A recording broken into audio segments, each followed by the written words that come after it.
Hello, ladies and gentlemen. You join us from a beautiful Bristol for Sport Tanks double Bristol Bonanza as we have the Apache taking on the Wyverns right now. A rematch from the game we streamed in week 1. And then later on today, we've got the Aztecs in their home debut against the Solent Thrashers. These two teams have met. Apache are top of the leaderboard. Somerset currently in second place. Now, I know you're going to say, well, the Apache, it was 6-7 last week against South Wales. If you've ever seen that pitch, sorry, South Wales, it's the pitch. I'm currently going to have a few people jumping in and out today. But first of all, who am I here with? Hey Tabs, good to be here. Chris Green, aka Greener. It's good to be here. Lovely weather, great day for it. We've got two good teams here. I think it's going to be a very competitive game. You know, as you say, Apache undefeated. They beat Somerset earlier in the season, but I think it's going to be a cracker. It's going to be an interesting one. Somerset, they seem to have something in that game with their Apache in week 1, but they just could not capitalise on it. It's going to be interesting to see what they can do here on a beautiful field, on a beautiful day. Again, it's the classic adage. It's a beautiful day for football. It's always a beautiful day for football. In the snow, beautiful day for football. Every day is a good day for football, Tabs. But yeah, I mean, like you say, facilities top notch here at SGS facilities. And the pitch, it's fantastic. It's always here. We train here as well. It's really good. And it's the best field in the UK, definitely, without a shadow of a doubt. Obviously, the Aztecs have got their first home game against the Thrashers coming up at 4, which we will be there for. I won't be there, but, you know. Well, I'll be there in spirit. You'll be there. You'll just be on a different kind of commentary. Yeah. But yeah, Somerset about ready to kick this one away. And a good kick going right. And that's number 7 for the Apache. Breaking through. Runs a man over. But gets it down at the 40. A good return for the Apache. I tell you what, the one thing that interests me is, I know it's a long way off in the playoffs potentially, but the Apache and the Rushmore Knights seem to sort of be on the same path. And I know that it's not happening for a while, or it might not even happen at all this year, but you know, I'd pay good money to see the Apache versus the Knights as of right now. Yeah, it would be a great matchup for sure. You've got Calvin Stitt there, the QB for Rushmore Knights, who has got some Bristol heritage. You know, he was here at the Pride Academy back in the day, so great QB, bit of a left armour. I'm not so sure about left armours, but good QB. But Apache ready to get this one away. First down from the 40-yard line. As QB's keeping it, and just too far in front of number 0. Yeah, Fen Trudgeon, the quarterback for Apache there, trying to find his receiver, Jack Waite, but a little bit too far for him. I think that was a bit of an RPO there. He had the option to run, but didn't like it. Fancied a little bobble out there into the flats. So if you listen to our first stream between these two teams, you know the Wyverns have only beaten the Apache once in 2019 in the entire history of the club. They love to try and get it even further this time, but both teams have got momentum on their side. You could argue that the Apache technically have less because of that 6-7 against South Wales last week. But again, that pitch. And Trujan's looking, and he's taking off. Lots of horizontal running. He loves contact, that QB. He's one of the few QBs that likes to get down and dirty with the run and likes to take on defenders. But not a bad run. It's going to be third and manageable here for Apache. So see what they've got in the playbook. Multiple options that they could go for here.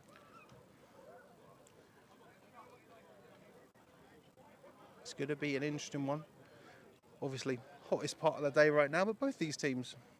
I remember, I think it was the Aztecs team where I saw one of the coaches have the old spray bottle hose going down the back of the pads of the players. It's nothing like a good bit of cold water on the back of the neck on a hot day like this. So 3rd and 5 for the Apache's opening drive, and it's a handoff. And swallowed up by 50 and 8 of the Wyverns. We've got old-fashioned paper rosters today, so just give us a second. Kieran Hopley and Zachary Leishman. And I tell you what, good start for the Wyverns, not letting anything get past them here. Yeah, it's a perfect start for them. 3 and out, Apache ready to punt. You know, the only thing better could have been was a turnover. I tell you what, last time this game happened, we did see I don't think it was a design fake punt. The ball somehow got into the hands of Ashley Huggins, the man on the gate. It's a bouncer, but that is Coach Flowers, and he gets it away. Bloody hell, I forgot that Flowers was the punter, but number 5 there, the receiver, with a good punt, getting it down to what looks like the 18, 19. Yeah, just over the 20 there, so a little bit more, about the 22-yard line. So good punt from Apache, you know, pinning them back just outside the 20-yard line, and our first look at Somerset on offense. So 35-0, the score in their first game. And I did leave that game thinking, that's a bit harsh on the Wyverns. There was something there, just some big splash plays, but the Wyverns just could not punch it in. I think the Wyverns have improved as the season's gone on, so I think it's going to be a much more competitive game today. So Tom McFarland, the man under centre, gets a high snap, but gives it to a running back, but number 19 of the Apache, 39 even, just wraps him up. Alfie Shumini there, defensive lineman for the Apache. Just going to be a single yard on the loss for Somerset, but high snap. High snap. Seems to be an epidemic. Seems to be every week I do a game and someone's questionably snapping the ball. I think this quarterback here, Tom, he's part of the Seal and Seahawks, and I think he's one of the guys that was a quarterback at Essex, I think, last year. Oh, very nice. Not a great ball, I'll say.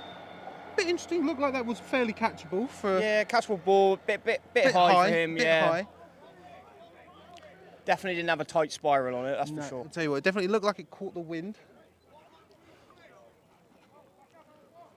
But yeah, obviously moving locations here was the Essex Spartans when they were the Essex Spartans last year. Quarterback, I think, Tom McFarland. I thought you meant the Blades. No, Essex Spartans. Obviously they've merged now, haven't they? And now they're the Essex Tridents with the other team. I can't remember the other team's name. Who they merged with? Squadron, was it? I'm not sure.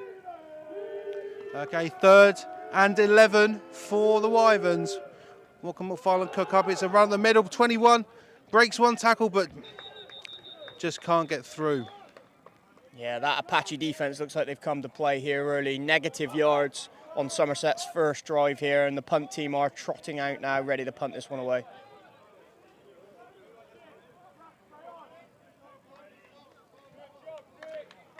Now the Apache, obviously they are undefeated as it stands, only conceded 13 all season. Obviously Hereford did manage to get a score on them, 7-33 for the Apache, 38-0 versus, I mean, would you say a struggling Bournemouth Bobcats now they've beaten Hereford? Seems though that's all they needed to do to stay up, and they managed to do it. Yeah, they've been a bit of a weird one, haven't they, Bournemouth this year? It's a good pump, but he gets it on the one hop. At 27s, he's running horizontally. He's looking for blockers. Flag on the play. 2 flags. Yeah, I think that's going to be an illegal block. Yeah, blindside. It's going back 15 from the flag there. Not a bad return from Hayden Lee there, number 27 for the Apache. Lots of frustration already. Again, scientifically proven. The hotter it is, the more angry you get.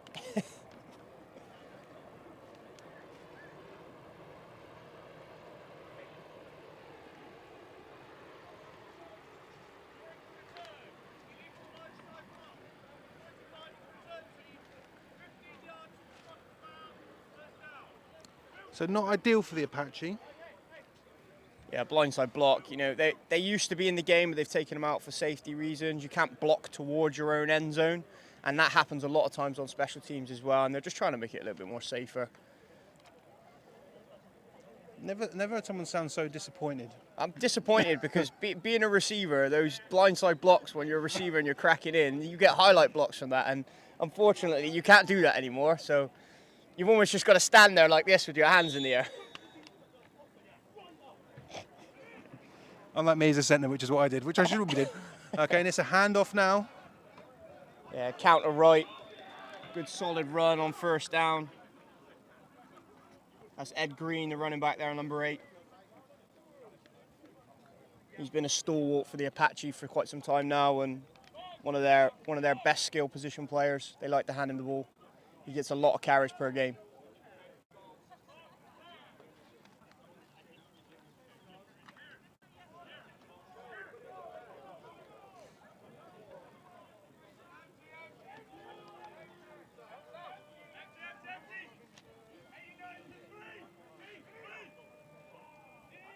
Defend back, ready to receive the snap.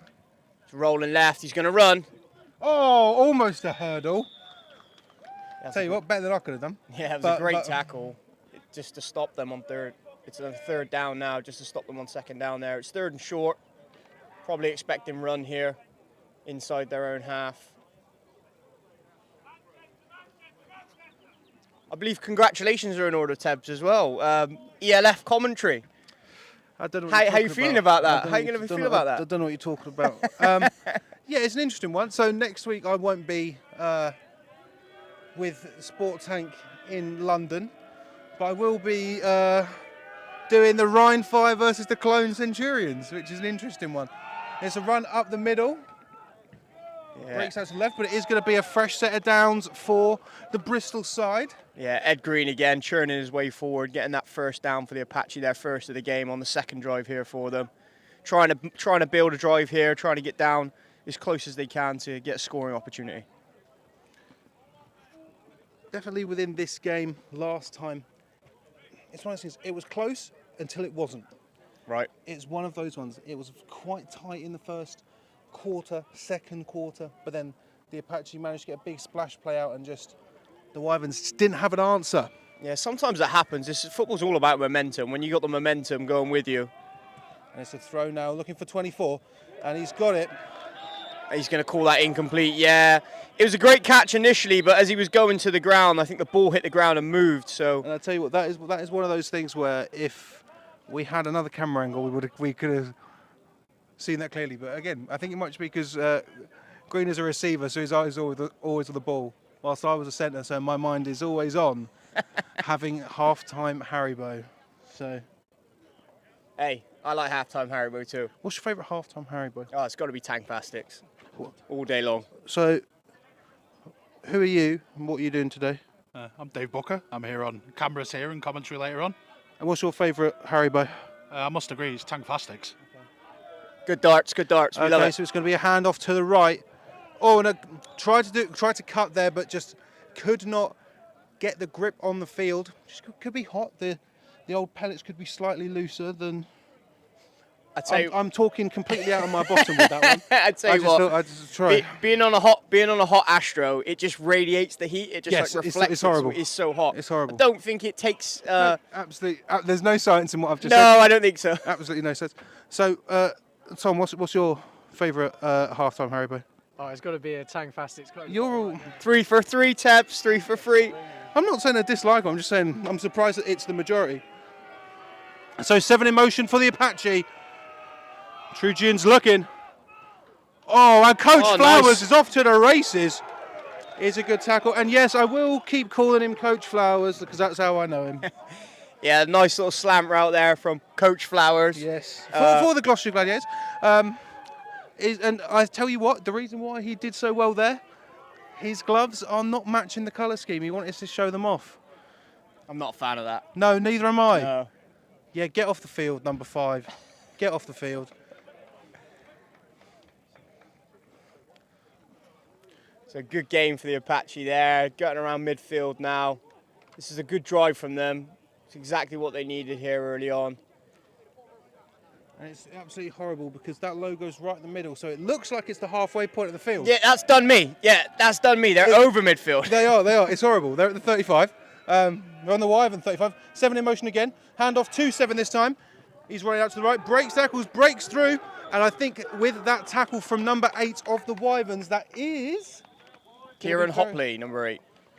I think that is going to be a first down. If it's a first down, it's going to be a first down by not a lot. Yeah, Luke Holloway there on the jet sweep. Good carry from him. Solid runner. Again, another good skill position player that the Apache have that they like to give the rock to a lot of the time. So just a perfect 10-yard gain there. They're now on the 25. Apache are in scoring position. Number 5 is back on the field. He's had the best reception of the day so far. And they're looking for a throw. Intrusion's thrown out. Caught by... That's TJ. And I tell you what, I'd say maybe the second slowest spin move in history was just delivered there. But he does manage to get some good yardage. Very reliable source. TJ does love a jet sweep, so I'm told. But yeah, nice catch and run from TJ there on first down. You know, gets a gain of 6 yards, makes it 2nd and 4. Apache driving here. They're looking likely to score on this drive, Tabs. They certainly are definitely coming out a lot quicker than last time, I'd say, but I think they know now that they are in the top spot. Week 1, it was all a bit shaky. How was Somerset going to do? The Apache are in first place by a lot, and that's a dart looking for 81, but nowhere near. Yeah, I think a bit of miscommunication on the route there. Fenn expected him to break out to the corner, but he broke to the post. Obviously, now it's week 6. Is it 6, isn't it? Yeah, week 6. Apache have found themselves fully in that first place spot, whilst obviously we have got some teams struggling currently in the SFC 1 West in Hereford and Bournemouth. So Somerset have managed to slot themselves in to that 2nd place spot, and I think what's going to be interesting is this Somerset versus South Wales game, but it's going to be a run to the right. Oh, great tackle there from number 50. Zachary Leishman there. Nice and low tackle. But it's still going to be a first down for the Apache. Yeah, called his name a few times today. He seems to be one of the better players. I think he's got an Exeter Demons lid on, I think. Yes, there's a fair few Exeter Demons on this Somerset squad. But definitely, here's the thing. It's too early to call, and I'm sure, because there's not even a score on the board. It'd be nice for Apache to take this division. That's how it's going to end up. But I think it's going to be the battle for 2nd place. It is going to be Somerset versus South Wales. But can South Wales get any momentum away from their home base in Pontyclean? Number 16 in motion, comes back, throws it out to the flat. But there's a Wyvern right there, and he's got the ankle. He tackled his own player. There's some Wyvern on Wyvern violence there. Yeah, I felt like 19 probably should have cut upfield there. I think he would probably have got a few more yards. He decided to take it outside. It's one of those split-second decisions. That was Tom Lohman there on the reception, but one of those split-second decisions as a receiver. But I think he probably would have got a couple more if he'd have cut up inside of that tackle there. Here we go, 2nd and 10. For the first place team in the SFC 1 West.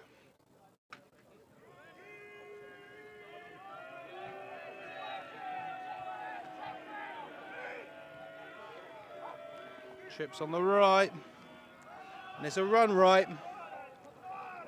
Some great blocking there. Tackled by number 27 of the Wyverns. Let me find a name. Daniel Lewis there with a great tackle. Some great blocking by the line. Got to try and give the line credit as much as possible. I think good blocking by the receivers there as well. You saw the crack blocks going down, and they were disciplined enough not to do any blindside blocks. They just got in the way, made a hassle. Sometimes as a receiver, you only need to hold a block for like a second, half a second to be able to spring your running back. And that's what you want to do when you're running a stretch play to that side. You want to make sure that you crash everything down so you give them the edge. So it looks like they're going to be on the 6-yard line, but they're only 1 yard away from a fresh set of downs. 7 in motion, but it's right up the middle. Yeah, that's a touchdown. Ed Green on the carry. And Apache strike first here. So 6 points on the board. Simple as that. I mean, a methodical drive there, Tebs, from Apache. You know, a bit of pass, bit of run. So the referee's calling in that touchdown. I tell you what, we've got a nice full house for refs here today. Stuart Taberner as the referee, Albert Lambert Jr. as the umpire, Graham Coleman as the headlinesman, John Husband as the line judge, Ewan Patterson as the back judge, Amir Brooks as the field judge, and Dan Harris Davis as the side judge. And it's through the uprights, and that's just a good drive. Nothing. Seeing as how last time we saw some big flashy plays from the Apache, I'd say I wouldn't call that flashy, but at the end of the day, points are points. I'd say it was just a bit of a textbook drive, you know, good mix of run and pass, you know, taking what the defense was given to them, being able to drive that way methodically all the way down the field, and then Ed Green finish it off with the touchdown.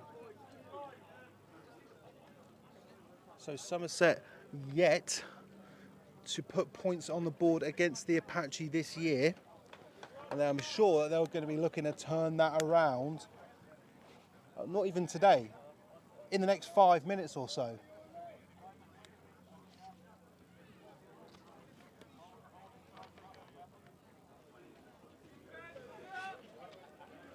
I think your girl was here.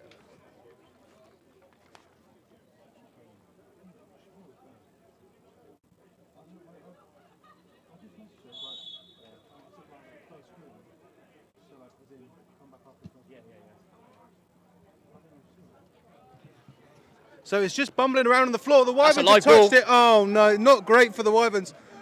Oh, I'll tell you what, there's about 3 Apache got into a big fracas down there, but I tell you what, getting it down to the 25 after sort of bobbling it around on the floor, that's as good as you can do. Yeah, it's a good result. I mean, sometimes you find this a lot of the time when you kick off and the ball's bobbling around, and then the guys who are chasing down on kickoff, they break lane contain.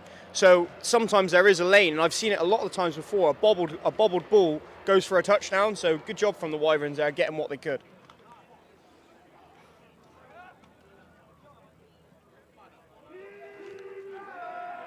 So McFarlane looking to put on something special here for the Somerset side. Better snap this time. Out over the top, great reception Oh, by he's gone. 58. He is He's gone. going. And the Wyverns are going, but number 9. Number 9's chasing him down. Number 88. Oh. See it coming. Wow, wow, wow. I tell you what, Kieran Boyce, he was not letting that go, sprinting to catch him. But who was 88 for the Wyverns? Let's give me the page. Tommy Weeks there with a great grab. McFarlane doing absolute bits. Great splash play. But I tell you what, number 9 for the Apache there, saving the score. That is hustle. Hustle right there. That is the definition of hustle wow, from Kieran wow, wow. Boyce. I thought he was gone then, but You only really see players like that in the NFL, with someone getting legitimately chased down. Someone get that man a nice cold Capri Sun, I think. But can the Wyverns punch it in? That's the question. Number 41's running. it's a good counter play there from the Wyverns. Well set up, good, well blocked. Chris Singleton on the carry for the Wyverns. So here we go. Let's see. Got a guy wearing I believe it's a Cameron Wake Dolphins jersey on the chain today. I believe that he's number 91 for the Dolphins, or was. Anyone know that? Yeah, I think that was his number when he was Yeah. there. I'm not sure if he's there anymore. Yeah, exactly. I don't think he is either. Or it could be. We'll figure it out later. So, okay, 88 creeping behind him. High snap, and McFarlane just falls exactly the opposite of what the Wyverns needed there. Second high snap for the Wyverns today, but with much more devastating results. Goes over the head of McFarlane, and what turned into a great play and great field position is now, I'd say, what would you say, a 3rd and 14? Yeah, around about 3rd and 14. And it's a killer for momentum here for the Wyverns. They've had a massive play, and now they're back outside the 20. It's 3rd and long. They've got to score on this. They've got to score on this here. They've got to take the opportunity because the momentum's going to be with the Apache if they get a big stop here. So spreading out the field nice and wide. Under centre now for McFarlane. He's going to hand it off to 21. Oh, Ball is ball out. on the ground. 21 still got it. Oh, wow. And the high snap. Again, momentum's on their side. But what are the Wyverns going to do? We see McFarlane coming off the field. Yeah, I think they've sent the kicker out. Okay, again, points are points. If this goes through, again, be the first points that the Wyverns have got on the Apache this year.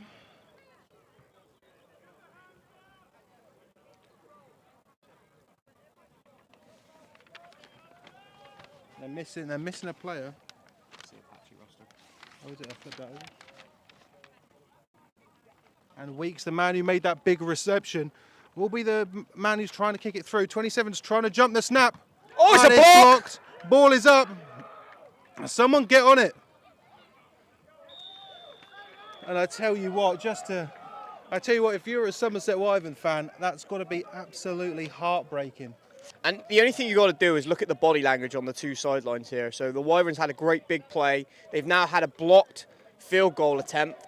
So their body language is down. I mean, they're only 7-0 down, but it's just a momentum killer. Like it doesn't do good things for you when you get a big play and you don't score.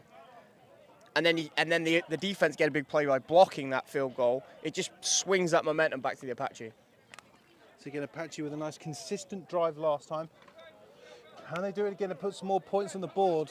But again, If you are from old Taunton Way, you're going to be very, very upset about how that drive has played out. Especially, I tell you what, if I'm Tommy Weeks, I'm very disappointed. Yeah, I mean, he's got a score there, hasn't he? He can't get caught from behind. So here we go, and it's a run right. Flag from this official on our sideline. I got a feeling that could be 12 on defence. 3 flags came in. Well, yeah, one guy's running off now. Yeah, 12 on defence, I think.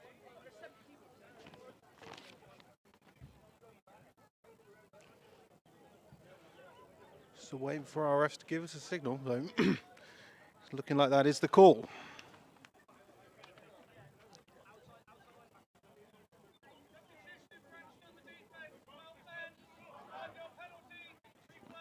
That shows my good counting there in quick at succession, yeah.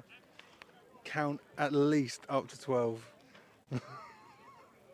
So 1st and 5 for the Apache, getting a free chunky yardage.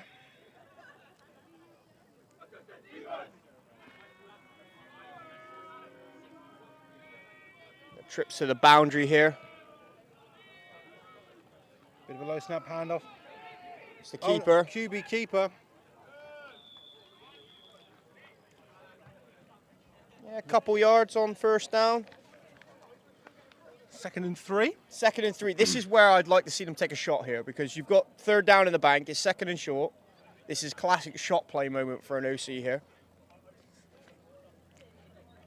Let's see what they can dial up here. We've seen the Somerset, if they've been able to absolutely have a big, beautiful pass play. Can the Apache retaliate with it? And I'm not counting that one to Flowers in the first drive, because he's got different coloured gloves to his uni. Embarrassing Flowers. Here we go. Well, they're looking for one. Oh! Good play. Yeah, I'm not surprised that 7 is down from that.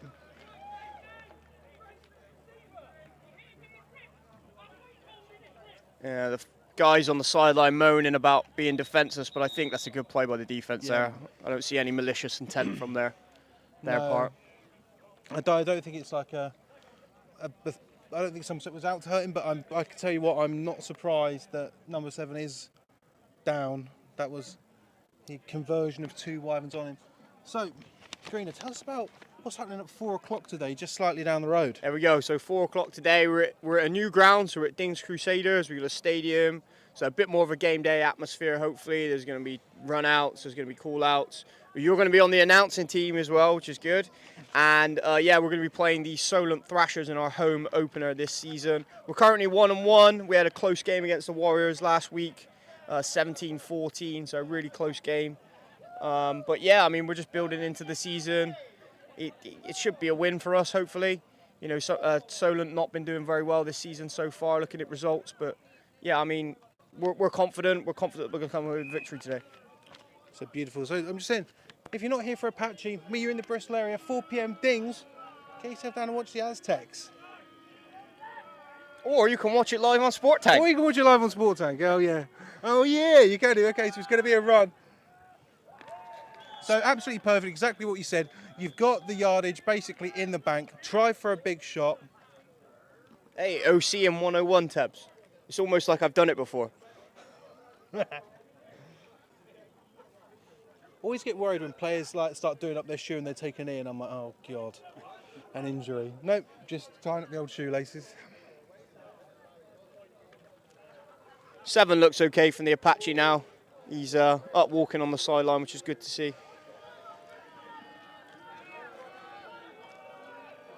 So fresh to the dance for the Apache again. Not having these big chunk plays. Run to the middle, but he's going left. Dragged down by number 8 of the Wyverns. Kieran Hopley really is proving to be a star on this Wyverns team. It just seems to be, we looked at the roster, who's number 8? Oh, it's Hopley. Hopley's just doing bits. 8 and 88. And 50. Doing bits for Wyverns at the moment. Could be the end of the first quarter, I think. Referee signaling there. Yep, flips it. Great flip. So Q1 in the books. 7-0. Are you surprised with the scoreline so far? No. No, given last time. Realistically, the Apache know that they don't need to be flashy to win this game. They just need to hold off Somerset again.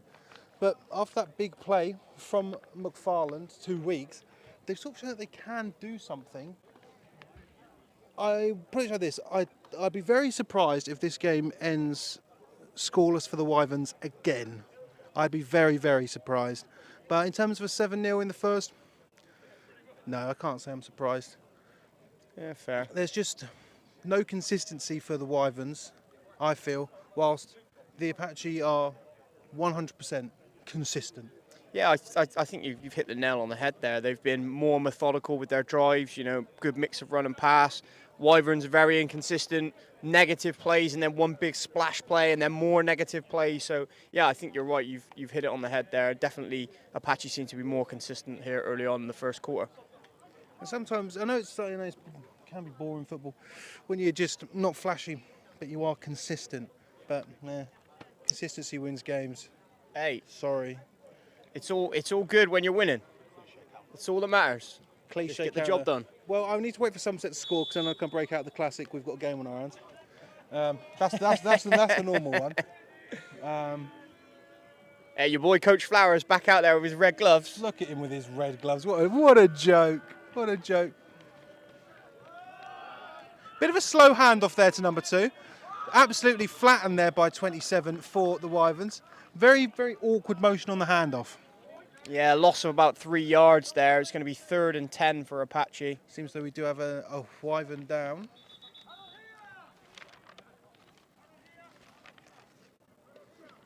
Yeah, Connor Weller there, the injured player who's down. Physio's attending to him. Seems to be okay. He's up now, walking off under his own power. Although I was told earlier in the day that the Wyverns do have a chance to make some Wyverns history if number 61, who is the backup centre, and number 42 take the field. It'll be the first time that a parent and child have been on the same team on the field at the same time. Just an interesting stat line for you. They asked me to. What, in Somerset Wyverns history? In Somerset Wyverns history, yeah. Okay, nice. So, fresh set of downs. No, it's not. 3rd and 10. What am I talking about? Fair throws out. Flowers with a grab. Embarrassing. Red gloves. Embarrassing. Hey, you can't fault him there. I know he's got the red gloves on, but good catch. I tell you what. You know what it is? Is that those red gloves there, you can see them perfectly. Cam Fenny can see them, and that's why number 5 has got them on. Yeah, good comeback route. We switched on the red gloves. Good comeback route from Coach Flowers there. Just getting what he needed to, getting the first down. But now it's a fresh set of downs. And I am surprised that Coach Flowers is in for more than one rep, because seeing as how bad his cardio is. But he's back in, God bless him. Poor guy's getting rinsed. Trips left. It's a handoff to the left now. Oh, some great blocking there. Wow. Again, good receiver blocks. Again, on the outside, on the stretch play. Good things happen, big plays, big runs happen when receivers get good blocks. Number 2 there for the Wyverns on the tackle. Sean Tapping Davis there. What a surname that is. Tapping Davis. I'll tell you what, we've had some great surnames so far this year.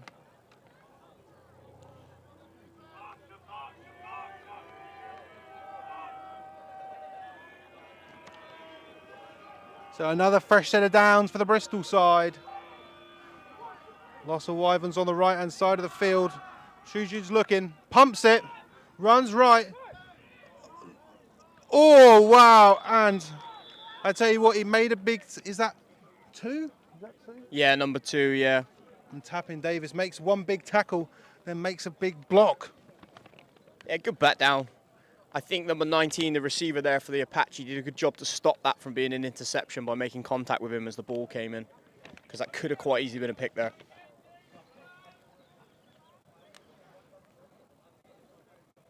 You can watch Coach Flowers come into the sideline. Tell that he's heavy breathing. We can hear it from up here. I've noticed as well, the Apache, they do rotate their receivers quite a bit. If you got it, why wouldn't you? Yeah. So it looks like the Somerset Wyverns defence just was not set there at all. Yeah, I wonder if there was movement up front or this is going to be a defensive penalty. Yeah, that's fair. Yeah. It was very, very quick, trying to catch them off guard, but they caught themselves off guard. Does happen. All 11 players. Normally it's everyone but the centre. Nice rare penalty for you there, ladies and gentlemen. What's the rarest penalty you've seen in your commentary career? Rarest penalty? Yeah. I don't know. That's a good question. I'm going to have to think on that. I'll tell you my favourite penalty, the hand signal, is an illegal forward pass. Give it to me. Illegal forward pass. Looks like the referee's done a stinky one. Okay, 2nd and 15 here. It's going to be a Statue of Liberty there. Dragged down there. Yeah, great run from Ed Green. Just seeing space and taking what he could. Some 8-on-8 violence there, as 8 for the Wyverns dragged down, 8 for the Apache. I'm trying to think. It wasn't like illegal fair catch, like poor use of fair catch was one I've seen.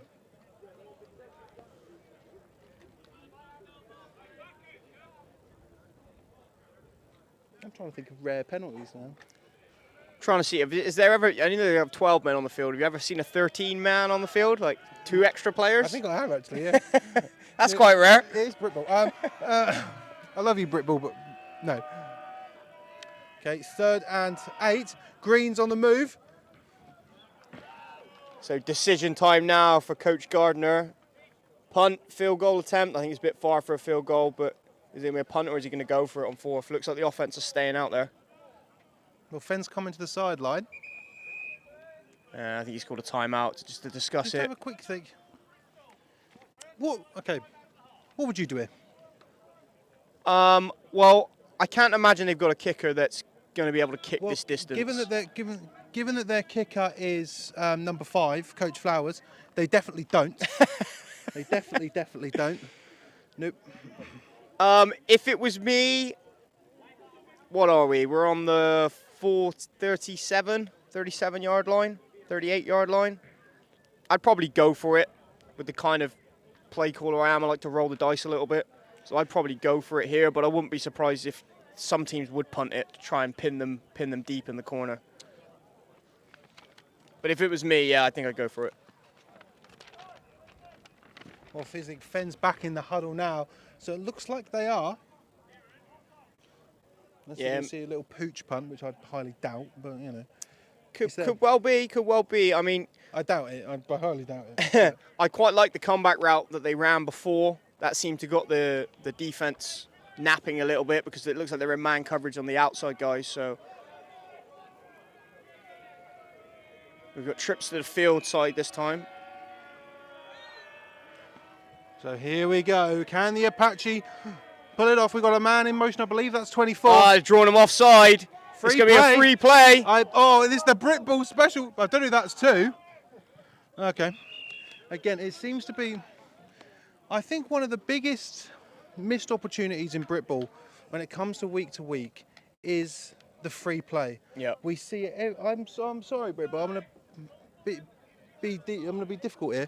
Every single week, we will see a free play, and every single person, not every single person, most of the defense, and even I'd say probably half of the offense, freeze and do nothing. Yeah, they stop. Yeah. They freeze and do nothing. We did see it last week for Oxford versus Rushmore. We saw it a few times there. I'll tell you what, coach, Britball coach out there, harness the free plays and you might win yourself some games. Yeah, I quite like what Apache did there as well. They sent a guy in motion to draw someone offside. You don't often see that. So 4th and 2 here, still critical. Green's running. Well, it's going to be a fresh set of downs. Perfect. I mean, that's just coaching 101. They're playing chess out there right now. Exactly, it is there. Then again, not looking to have big flash plays, but looking to get into the heads and infuriate the Wyverns just by doing plays like that. You were close, you're offside. Obviously the Wyverns are going to pin that on themselves. Then just a cheeky little run up the middle there for a fresh set of downs into Wyverns territory. Yeah, around about the 23-yard line now, Apache. Looking to score their second score of the day. Here we go. Oh, it's actually this time handing off to 26. It's another counter. Apache really liking the counter runs today. They're really riding that wave of running the counter. And why not? They're being quite successful with it. Again, I don't know if it's just the vibe that I'm picking up, but if I'm Somerset, I'm just starting to get annoyed now. It's just these chunk plays. You're not almost just being outmatched. They're being out-athleted right now. The Apache are blocking better. The defense are not getting any penetration to the backfield. And the running backs are doing a good job of finding the holes and following their blockers. And also, like, it feels like we've been watching the Bristol Apache offense for a good half an hour. And they're keeping the Somerset Wyverns offense off the field. 26 is running. Swallowed up there. Yeah, I think he probably should have pressed that a little bit more to the outside. I feel like if he'd have been a bit more patient, then the hole would have opened up outside, but he decided to cut it up. But he has got a first down, so it is a positive play. But that is Griff, and Griff has been playing since the days of the leather helmets.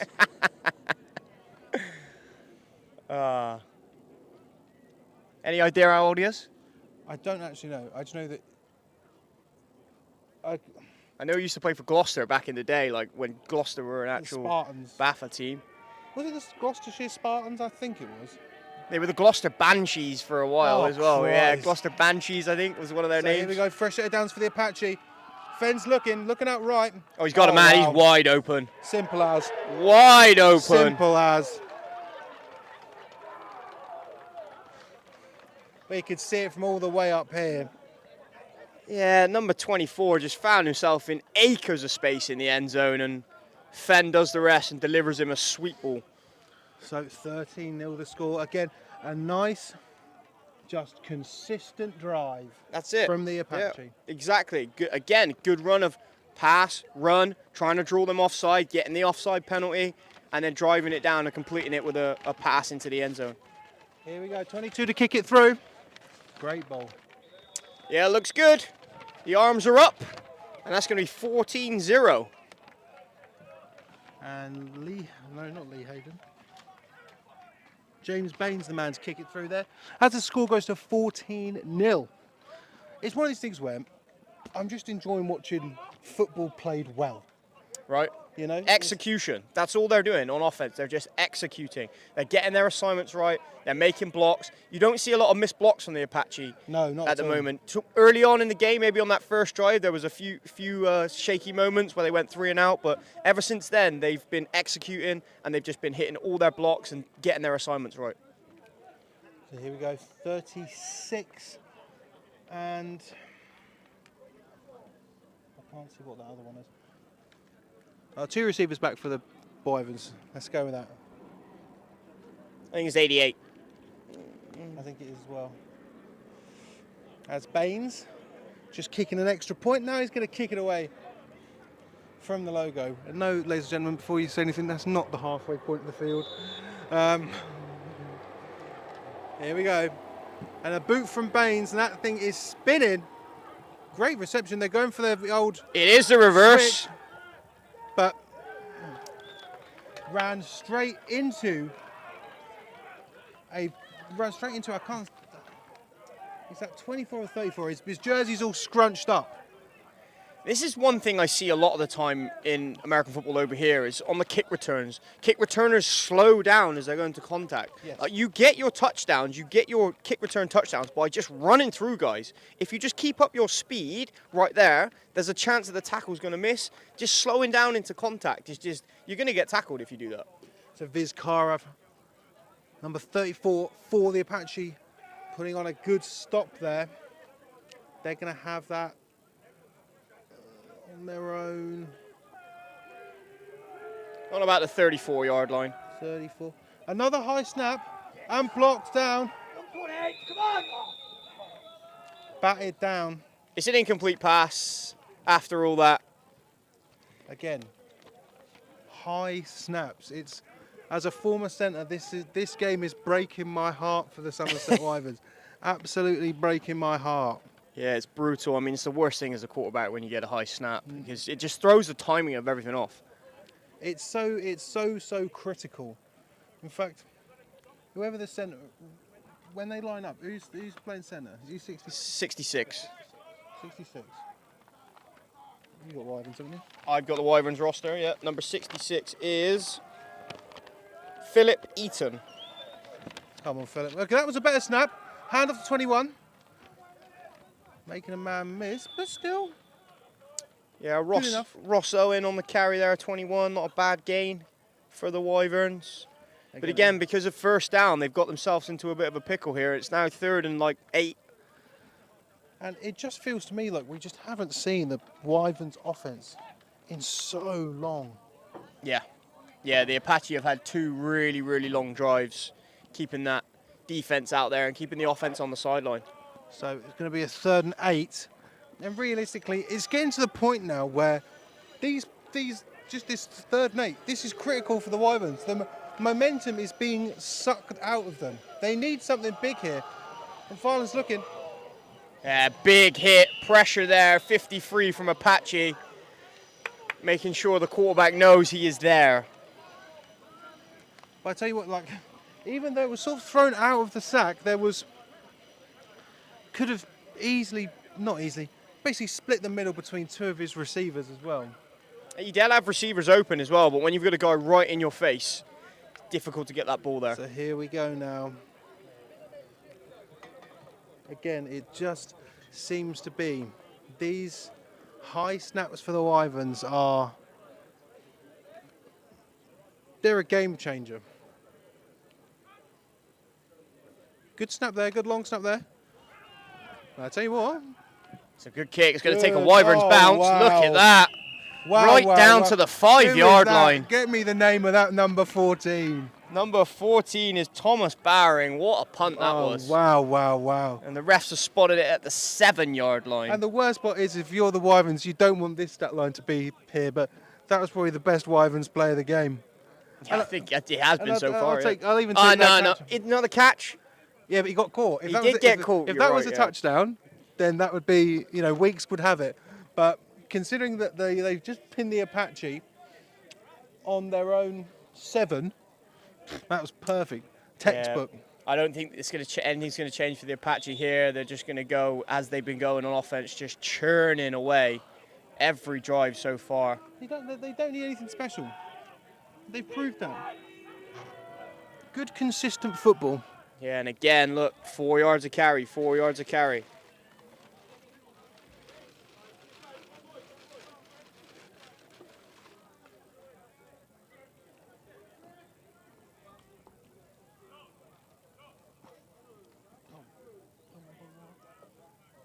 But yeah, Apache now substituting. It's 2nd and about 6.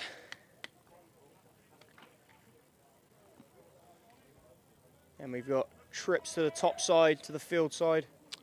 It really does harken back to the first drive from the Apache today.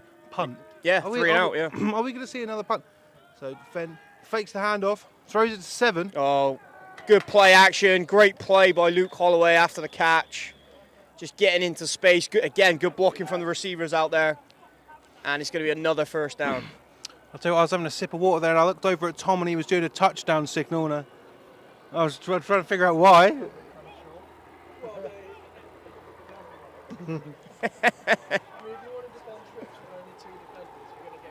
Exactly, yeah, you're right, numbers. And that's what you got to do. It's a numbers game. It's 3 versus 2 out there. You're obviously going to throw the screen.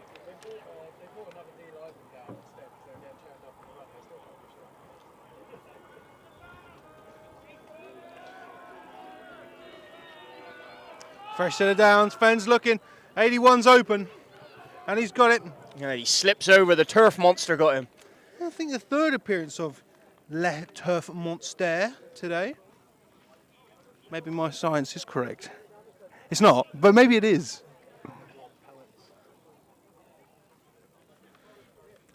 I don't think you can say the word pellets in a Bristol American football game anymore.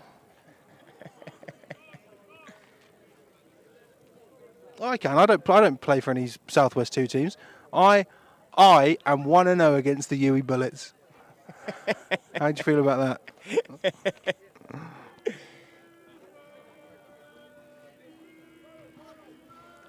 Okay.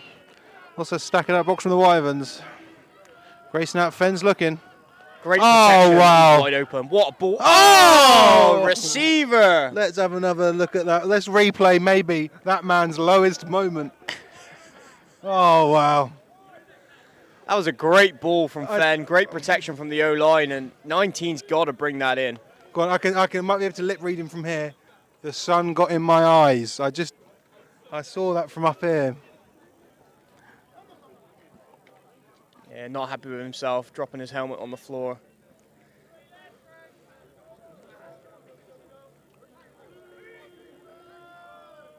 It's just third down here. Hand off to Green. And the blocking's perfect again. Oh, Ed Green is just a machine. Churning forward for another first down. Well, that's the name, surely, the machine Ed Green. Right. Might I say, a great surname as well. You related? No, not related. Classic American football name, though. Green. Ed Green, the machine. I love it. Do you want us to talk to our commentary lads for next game? They can start calling you the machine, or are we just gonna? Nah, I don't want to take his thunder away. We haven't had many nicknames this year. We had the People's Champ. Okay, number 7's on a run. Oh wow, speeding off. Yeah, Luke Holloway again. Looks like it's going to be another first down for the Apache, and they are running all over this Somerset Wyverns defense. I'm sorry, but you look like the Wyverns who are sort of congregated in that area near the tackle. You can just see that they look unhappy. All you've got to look at, hands on hips, hands on hips, hands on hips, hands on hips. Look at how many guys have got their hands on their hips, okay? That is body language. They are tired out there. They've been run ragged. Again, can the Wyverns have any sort of adjustment? Again, these running plays from Holloway, from Green, they're draining the clock out. And they're draining the yardage as well. Perfect snap to pitch to Green. Oh, nearly a nice play by number 2 for the Wyverns, but just missed the tackle. He played that so well. He did everything right apart from bringing the guy down. You can even see like there's some frustration. I mean, number 17 there, very angry. It just seems though that he just can't stop them. They just can't stop the Apache. Like I say, they're getting 4 yards every run at least, minimum. Sometimes like 10, 12 yards. I tell you, and it's bad. Every week we say 3-4 yards of carry, matriculate the ball down the field, you'll win football games. And I tell you what, the Apache has been absolutely textbook in that so far today. Got a man in motion. Oh. It's a QB keeper. Beautiful motion. A number 2 for the Wyverns there. I can guarantee you he was licking his lips. He thought he just made the play of the day. I tell you what, Fenn was, I'm going to say he was a little bit lucky there because I think he wanted to hand that ball off. Yeah. And the tackle was made, but he did the right thing and just got everything he could and gets another first down. So smart play from Fenn there. Maybe a little bit lucky.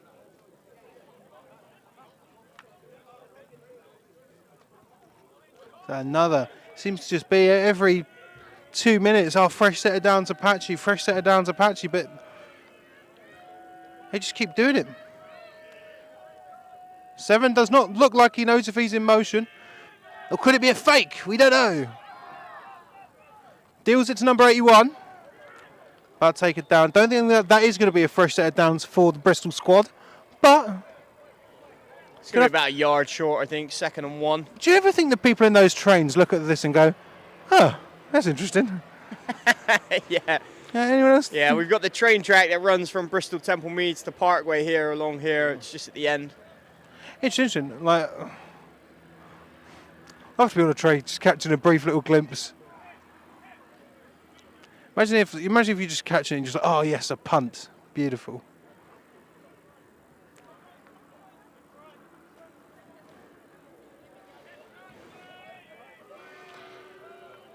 So it's 2nd and, I tell you what, not a lot for Bristol. Yeah, why not? Oh, throws it to number 10 out wide. Tries to stiff arm a man, but The thing is, though, it's that little extra piece once the Apache players have made contact. The stiff arm was there, Yep. still running for an extra 2-3. Yeah, that was Lathan Lester there, number 10. Converted quarterback, used to be a quarterback.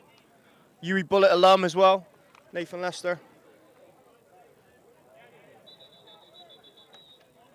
And player down for Somerset. Yeah, I tell you what, it is a hot day. We've got a nice breeze up here, but I definitely need to start dishing out some more water to these players. Capri Sun's a hard time. Get the old Aztecs hose out, start spraying them down.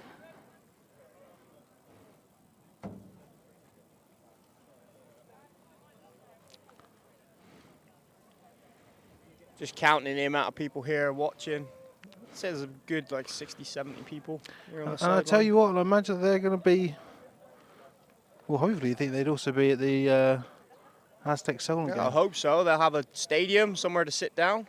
See, the one thing you can tell about these people who are here today. Do you know what they look? They look parched. They look like they need some. Look like they need a beverage. Yeah, and at our venue we've got a bar. See? So Look at that. there we go. You can say it louder for the people. Hey, we've got a bar. No. Yeah, it looks like he's okay. He's walking off under his own power. Again, good to see. I think he's the corner on this side. And a lot of times if I'm calling an offense or I'm looking at trends and I see a guy go off, I'm going right after the new guy that's just been subbed in. I'm going after 26 right now. See, we can hear it from over there. Someone's at Wyverns saying, "Come on, guys, get behind the team now." Yeah, he's got man coverage as well. It's one-on-one out here, 26 on 81. I'd go fade to 81 here. Got Flowers in motion. Not looking for it. He did fade him up, and I think he may have had an opportunity if he'd have gone that way, but he looked the other way pre-snap. TJ was the intended receiver, and just a bit too far for him. I think he stopped on the route there. I don't think he stopped. I think he may have just fell over. Les Turf Monster again. I'm telling you, science. Teb science. Get it in. So 2nd and 10 now for the Apache. Inside the red zone. It's one of those things that when they're this close, it just does feel like a matter of time. In, Right, yeah. in what way are they going to put it in? We see Ed Green in the backfield. Got a bunch of trips to our side. We say that, 7's in motion. Yeah, it's a jet sweep to Luke Holloway. Nice block by Ed. I mean, he comes off a bit worse, but 31's got to worry about the tackler. He's got to make the tackle there. I think Ed Green, although he come off worse there, he's actually done his job. And I tell you what, it is nice to see, after a big tackle like that, you hear the crack, you hear the crowd go, "Oh!" They shake hands afterwards, it's no biggie. But tell you what, third and 3. Third and 3, I mean, again, Somerset seems to be doing an okay job here, but again, this does seem like a matter of time. Yeah. It wouldn't surprise me if this is a touchdown, and even if it's not, It's probably going to be a first down because they're averaging Yeah. over 4 yards a carry. So taking a long time in the huddle. cooking something up. Call it for the Bristol special. Yeah, man coverage out here on this side, closest to us. Oh, false start. Coach Flowers, false start. Was it? Yeah. And the I think it was the tight end or the left tackle as well. So I'm being told it was the tight end or the left tackle. Let's be real, it was definitely number 5.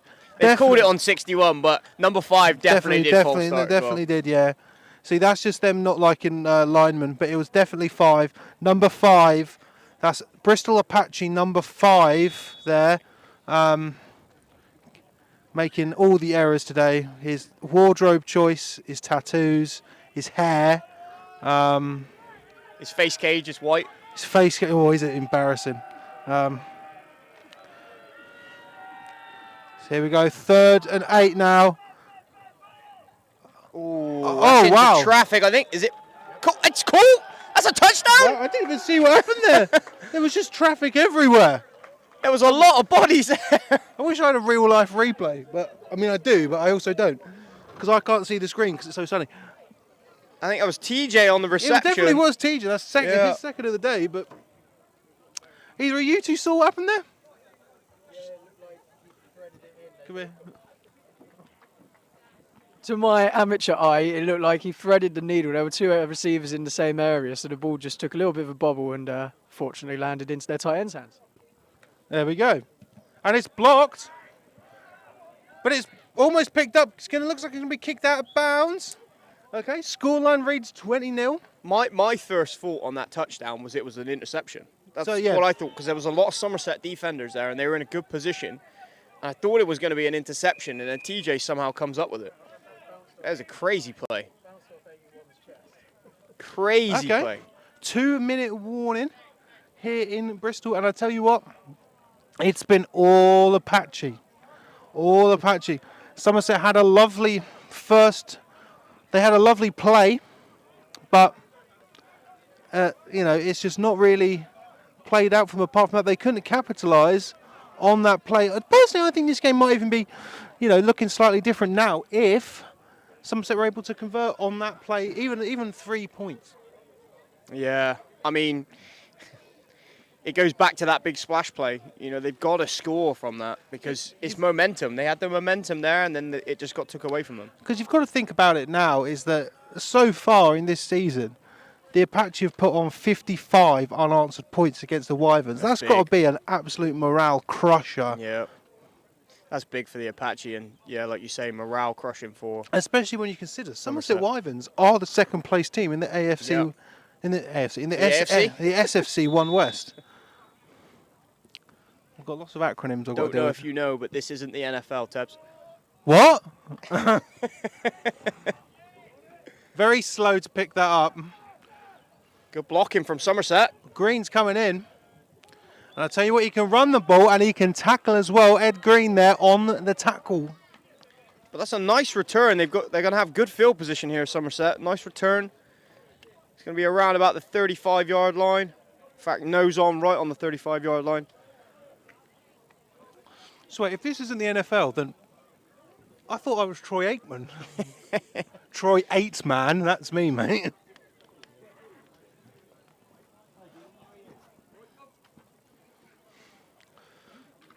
So, inside the 2-minute warning, can Somerset cook something up?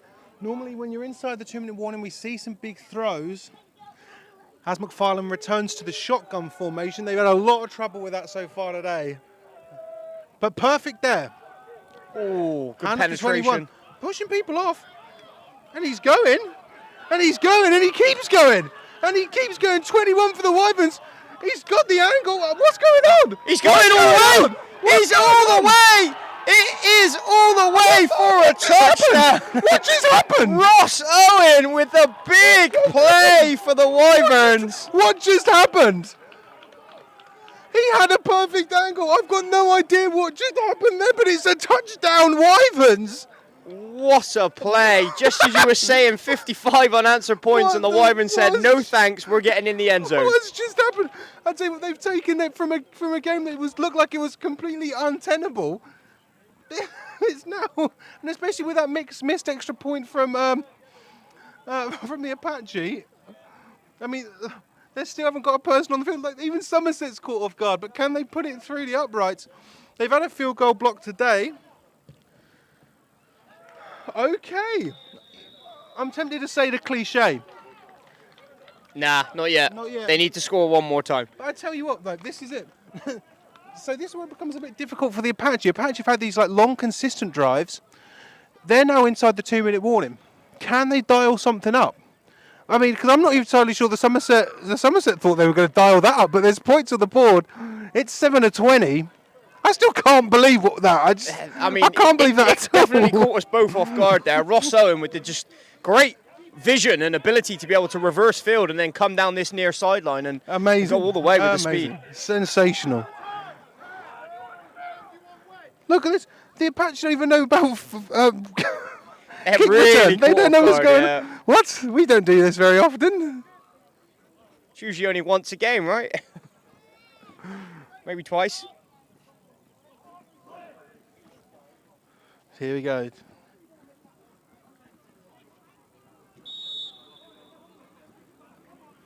And number 2 to boot it away. Could be out of bounds. He's going to leave it. Yeah, let it go. Yeah. Very, very smart there from 7. I mean, if that ball doesn't go out of bounds and it goes just on the sideline, you can actually put your foot out of bounds, touch the ball, and that will still be a I flag. think I watched Oxford did that in their first game of the season. Someone put their foot out of bounds and got the ball back. So going back to what we said earlier about interesting calls, that's an interesting call as well, knowing if you've got the knowledge to be able to do that.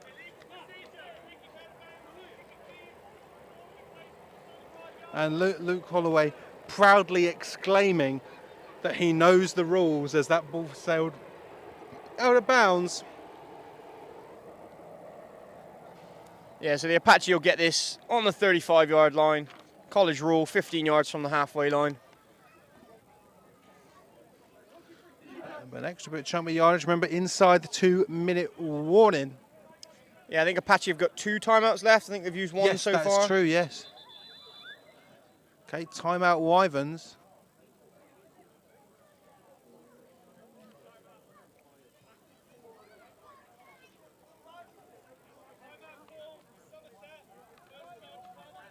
So first timeout. Yeah. Was that what? Somerset timeout. Yeah, so they've both got 2 timeouts left. 1.5 minutes left. Let's call it yesterday. Yeah. 2 remaining for both squads. We think 1:30 on the clock. These guys taking on some water, rightfully so. I just still cannot believe that run from. Oh, great run. Rhodes. It's Yeah, Owen Ross, sorry. Great run. It's difficult. Is it Owen Ross or Ross Owen? Who knows? I think it's Ross Owen. Let's just go with that. Let's go with Ross Owen. I don't really understand what happened. He just had a perfect angle when he cut over to our side of the field. It's just great vision. He just had great vision. Just saw a lane and took it, and then he had the speed to go all the way. It was a great play by him. There you go. Bunch strips to the left. It's a bubble. Holloway's got it. Holloway needs to get out of bounds. He doesn't. The clock is going to roll. There we go. Interesting calling a timeout there. I think that might be a little bit of a waste of a timeout. They've still got a decent amount of time on this clock if they're quick. So that leaves them with 1 timeout. 1:20 on the clock. 2nd and 6. There's still enough time to not call a timeout there. Just line up. Yes, you're going to have a agree. quick call. You know, and if you do get a first down or get out of bounds on the next play, or if it's incomplete, the clock's going to stop. So I just feel like a little bit of a waste of a timeout there.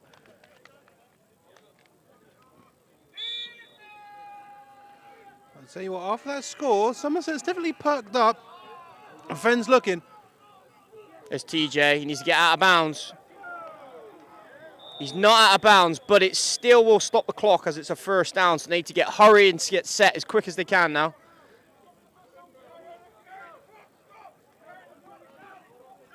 Yeah, there seems to be they're moving with some pace. Obviously, they need to wait until those. They're huddling. Why are they huddling? Now the clock's rolling because the box is set. Oh, Need wait, to wait, hurry wait. up. Yeah, as soon as that box is set after a first down, the clock rolls. There So we go.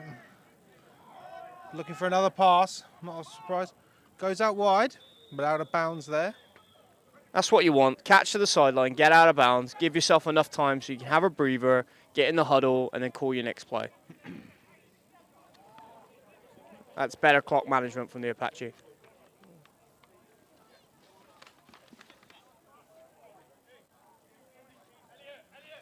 That's Lewis Thomas there on the reception, and then the out of bounds play.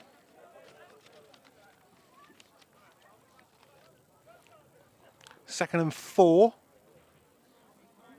1 timeout remaining for the Apache.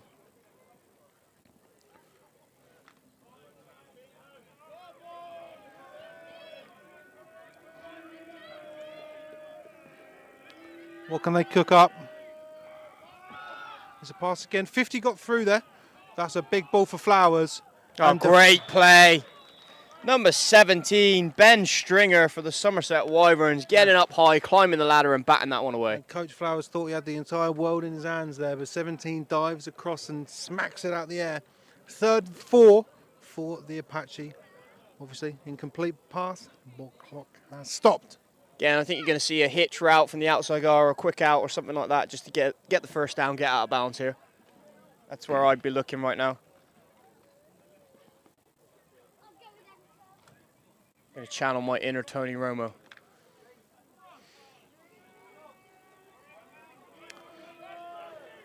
Yeah, one-on-one at the top. I think just a quick hitch route or a quick out from number 5. Fenn is looking. Might take it himself. Nope. Oh, and another great break up there by the Wyverns. This time, number 2. 4th and 4. Yeah, I think Fenn probably could have ran for that first down there. That's what I thought he was going to do when I saw him break out left. I thought, you know, it's not a whole bunch of yardage. You could get there, go out of bounds, give your team a fresh set of downs. Like you say, it is 4th and 4. I think they're going to go for it. Looks like the offense is staying out there. Okay. It's certainly an interesting one. 1 timeout remaining for the Apache as well. Yeah, they're running out. They're going to have to be quick because the play clock is running. And as soon as that back judge puts his hand up, that means there's 10 seconds left on the play clock.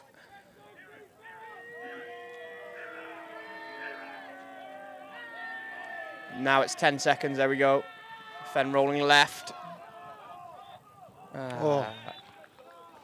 Incomplete. Fenn very unhappy with himself there. Again, maybe think the option was there to go for it. He did have about 3 blockers in front of him on that left-hand side.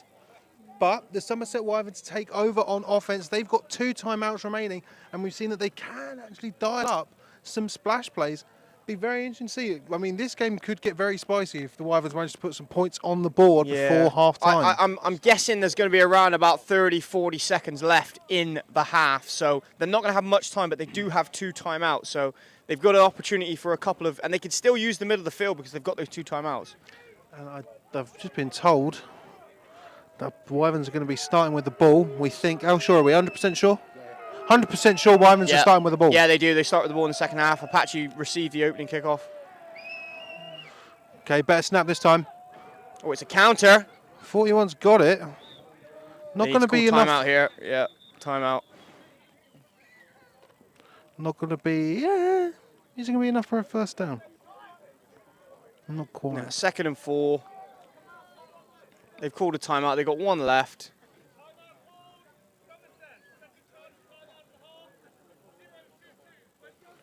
.22 on the board for the Wyverns. Yeah, they've got some time here. Probably need to run some sort of chunk play here so you can have a couple of shots at the end. I mean, we've seen that McFarlane can deliver these big shots, but can he get one off? High snap again. McFarlane's got it. Looking for 14. Pick. Oh. Should have been a pick. Looking for 14, but number 9 of the Apache just unable to get his hands on it.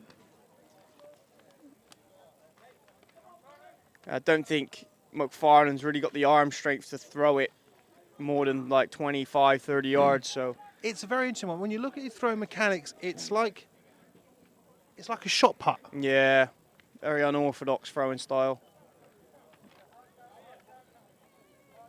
Still better than I could do. So 3rd and 4 for the Wyverns.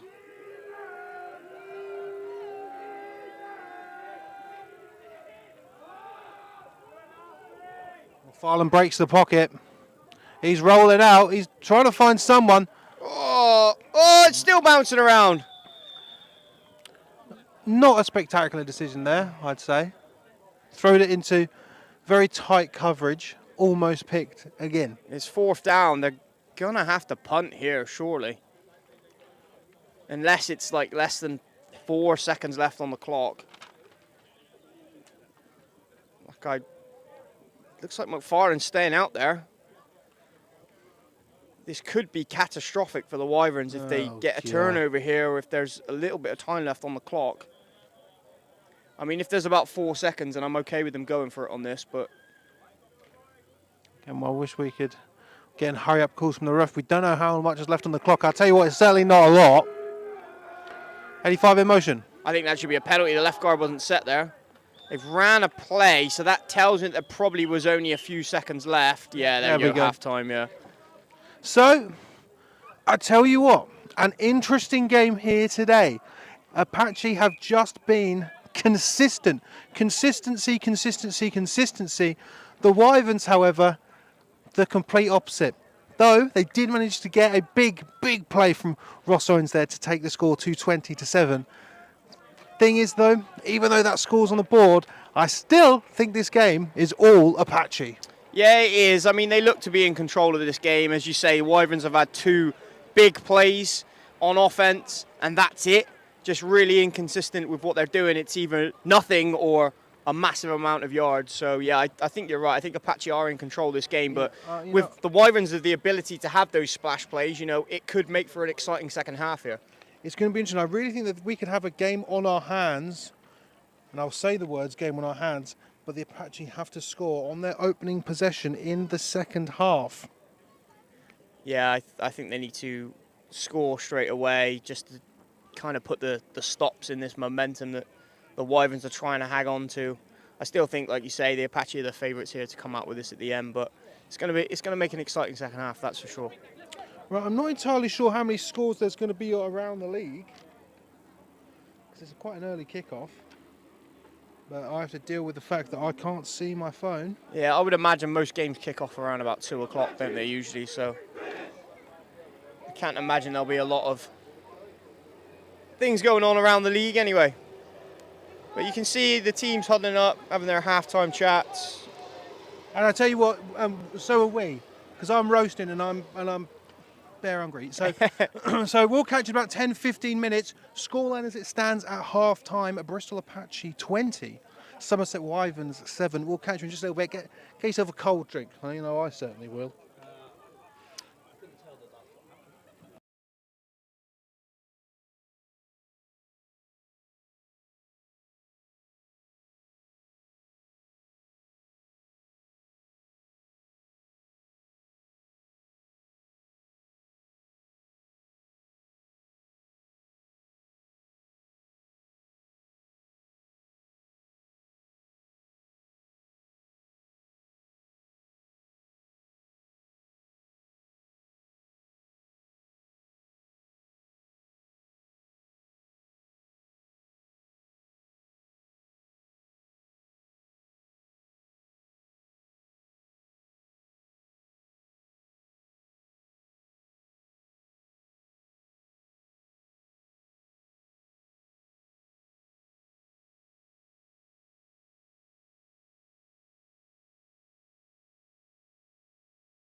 Hello, ladies and gentlemen. You join us back in Bristol for the second half of this game in the SFC 1 West. Greener has gone to get ready for his Aztecs. What a grab there from 41. They're going to do the switch, and it's faked off. 41 has still got it. Lots of horizontal running. I think that was Green again, I think. So Greener has gone to prepare for the Aztecs game, kicking off at 4, which we also will be streaming. And I've got one of the commentators for that game is joining me right now. Who are you? Hi everybody, I'm Tom, formerly of Rushmore Commentating Hall of Fame. Yes, I'll be taking you through the second half with Teb today. Awful. And he's also doing the Aztecs later on. With who? With Dave. With Dave. Got an all new commentary crew because I've had to move to Europe or something like that. We don't know. I don't really know what's going on there. Yeah, you're trying to sneak that in a few times today, aren't you? Greener brought it up. I'm happy to sort of abide. So realistically here, the Wyverns need a score. They did have a great play from Ross Owens. Going to be a gain of 2 there. Big play, so no scorelessness for the Wyverns today, unlike their last meeting. But realistically, they can still win this game. It does seem, it's one of those things, the quality of football realistically being played seems like there's a gulf. And that's going to be the thing the Wyverns have got to overcome here. But you can't really learn the sort of discipline that the Apache have over the course of a 15-minute half-time. No, of course not. I think there's 2 key areas I'm looking at from the Wyverns to come out better in this second half. The first one is defensively. They need to sort out how they play trips. They're really struggling to keep the Apache offense under control there, and they need to get some consistent passing game working because this quarterback doesn't quite seem to be able to do it so far. They'll run up the middle. Big mess, but it's going to be a good game. It's going to bring up a third and manageable here. But realistically, again, 20-7 does not sound like an untenable, they can't do it, an impossible mission for the Wyverns. But if you're watching the game, it seems like it might be. But we say that if they need to convert it here again. I think I'm going to change my tune about the Wyverns if this drive comes off with a score. And I'm not even just talking about a touchdown. I'm talking about 3. That's all I want from the Wyverns here. 3rd and 3. Moving it back across. Right up the middle. Just brought down there by 65 of the Apache. Yeah, and that's a bit of a disappointment there, I think, if you're the Wyverns, because you come out early and you're able to get 2 decent run plays to get you into 3rd and short, which is how you help your pass game. The quarterback at the moment, their 3rd downs they've been looking at have been a little bit longer. They've had to pull out a pass out the bag, but now they've been able to get themselves into that 3rd and short. Now they're going for it on 4th and short, so this could be a really big play to start the drive off. James Wallace there, 65, saved it there, but a 4th and 2. So again, then McFarlane needs something here. Great snap, hand off to 21, and he's fighting, and it's not going to be no good. And that's a real heartbreaker if you're the Wyverns. They came out with a couple of good runs. They put themselves into 3rd and very manageable to try and get a conversion, and then they just ran into the teeth of the defence twice in a row. That's going to be a deflated offence coming off the field right now. Adam Davies, 55 there, making sure that the Wyverns don't convert.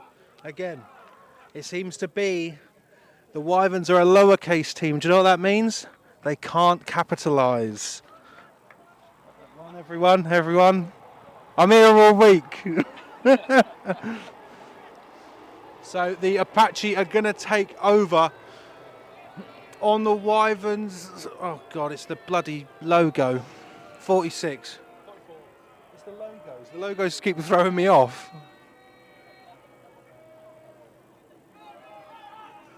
And Green on the run out left. Hurdles a man. But flags are flying. Yeah, I think that might be a holding when they finally whistled instead. It looked like there was some holding on the perimeter there. How many shades off the flag are the Wyverns' trousers? Would you say? I think they're a perfect match. I think their trousers might be. All it depends. Like 22's lowers.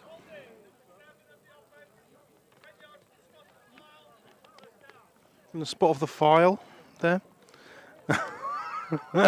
So that is going to be going back for the Apache. Tell you what, Apache in terms of flags, been pretty decent. Actually, in terms of the entire game, it's been pretty good. We did have a block in the back earlier in the game. It's not perfect, are you? Neither are the referees, neither are you, unfortunately. But it's about owning your mistakes, isn't it? Hey, I'm not worried about it. We can't all be perfect. So trips right for the Apache. Welcome Fencock up here. Great snap. He's rolling out to the right. Got some blockers. There are some people in the way looking for 81. But throwing that into some traffic. But 81 did get at least a hand to it. Yeah, I really like that. That's a really good start from the Wyverns there. We've seen they came out of an adjustment. They've moved that linebacker. He was inside of the most inward slot receiver, what people call the number 3 receiver. But now he's come out and he's lining up over him. So they've got 3 over 3 to the trip side with a bit of safety help potentially over the top. But that's where they're going to get exposed, that backside. Can that cornerback handle what's usually the X receiver, the best receiver, 1v1? We saw there the safety was able to come in just to make it a bit messy.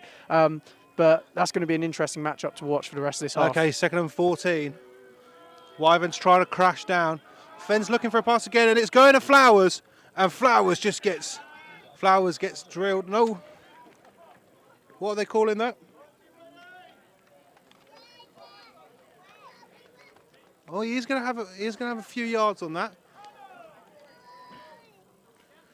Coach Flowers got to be unhappy with that. 3rd and 10. And this is a big 3rd down here. If the Wyverns can get the ball back, especially in this grey area here as well, do you punt, do you go for it? Probably field goals out of the question unless they get quite a few yards on this. It's a good place to try and win the ball back. Apache, when they've been behind the 6, have been passing it. No real runs here, but Green's in the backfield. There we go. And Green's off to the races. And I tell you what, that's not going to be enough, but it's going to bring them closer. And we see Fenn walking over to the sideline. It looks like he's about to receive a play, and he certainly is because he's going back out there. 4th and 2 there. Great run from Green. Exactly the play call I'd expect there when you're going pass. Exactly perfect there from the Apache. Yeah, and I think anything but a run would catch me off guard. You saw them rotate some wide receivers out. They've got a few big bodies on the field now. Imagine they'll try and just pound this over the 1st down marker. Exactly. Critical for the Wyverns here. They get a stop here. On for an interesting one, and it's to Green again. Almost. Okay. Gonna be interesting. I hear the Wyverns saying it's short, but this is why I'm happy that I'm not a referee. And it looks short to me. It looks like they've marked him down. Tell you what, impressive from the Wyverns.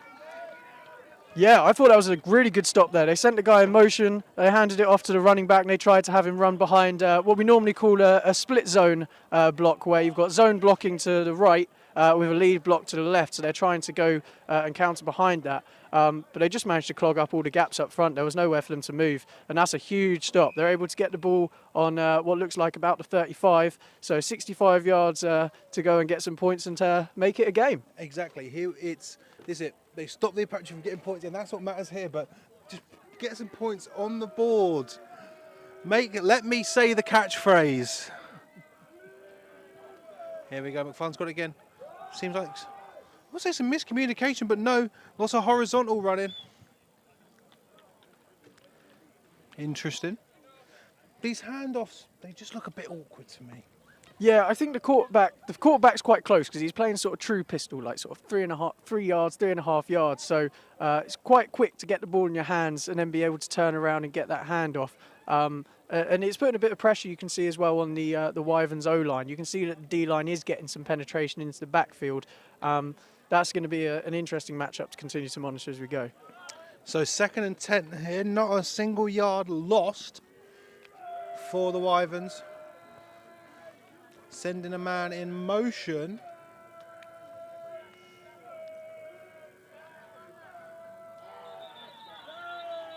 And some beautiful lineman play there. Not in the sense of any blocking, but you stand up and you point.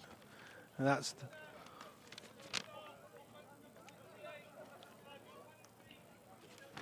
So 68 there for the Wyverns. Is going to send them back 5. Bring up a 2nd and 15.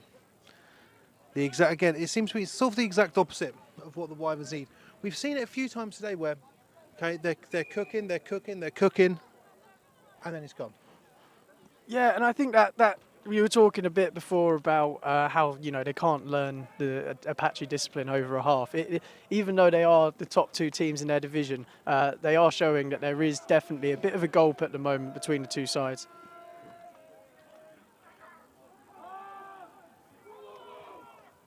Oh, and a great throw there to number 14. So he trucks a couple defenders and he gets a first down and 5 yards. And another big play there for the Wyverns. I mean, again, I'm here to watch a competitive game of football. So I'm happy that, the Wyverns keep taking over. And those are the plays that you love, when you see a team get behind the sticks, especially over here, where, we may not have the talents that we have in America or in Europe. Whenever you get a play that goes back behind the sticks, you always expect them to get stopped and the drive just ends. So when a team comes back and makes a big play and gets the chains moving again, it's always really exciting. That's why I love doing Oxford Lancers games. Okay, McFarlane's looking out left, and he gets, 87's going to be very, very unhappy with that. Because that was right there. That's what you need to get out of your head, as a receiver, everybody's done it where you catch a slant and you start running off with the ball and scoring the touchdown before you've even finished looking it in. But also for a lot of guys, you do that once, it's not happening again. You got it out your head, you've forgotten it, and he's moving on to make a play on the next catch, I'm sure. Ben Shaw there is going to be looking to get that out of his head. Just going to get that name in there because that was, Apache trying to creep up. McFarlane looking again. High ball. Picked by 27 off the Apache. Big block there from 55. He tried to get a few. Not particularly surprised that flag has come out, if I'm honest. Yeah, and you can see what was happening there. The slot receiver was being carried up the seam by the defender there, and he was forcing him away and making it hard for him to go and win the ball at the catch point, and that safety is just able to undercut that. Really nice defence there from the Apache, and they really need to kill that Wyverns momentum because they were starting to come back with something to start this half off and try and make it a game. Lee Hayden, 27 there, puts a stop to the Wyverns.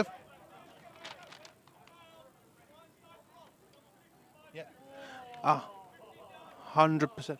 Could not agree more with that call.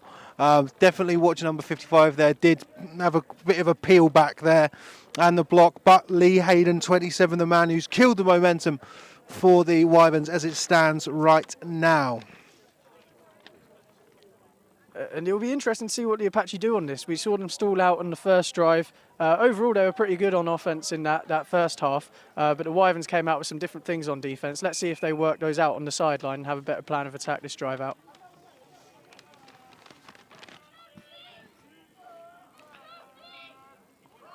Fenn's looking out left.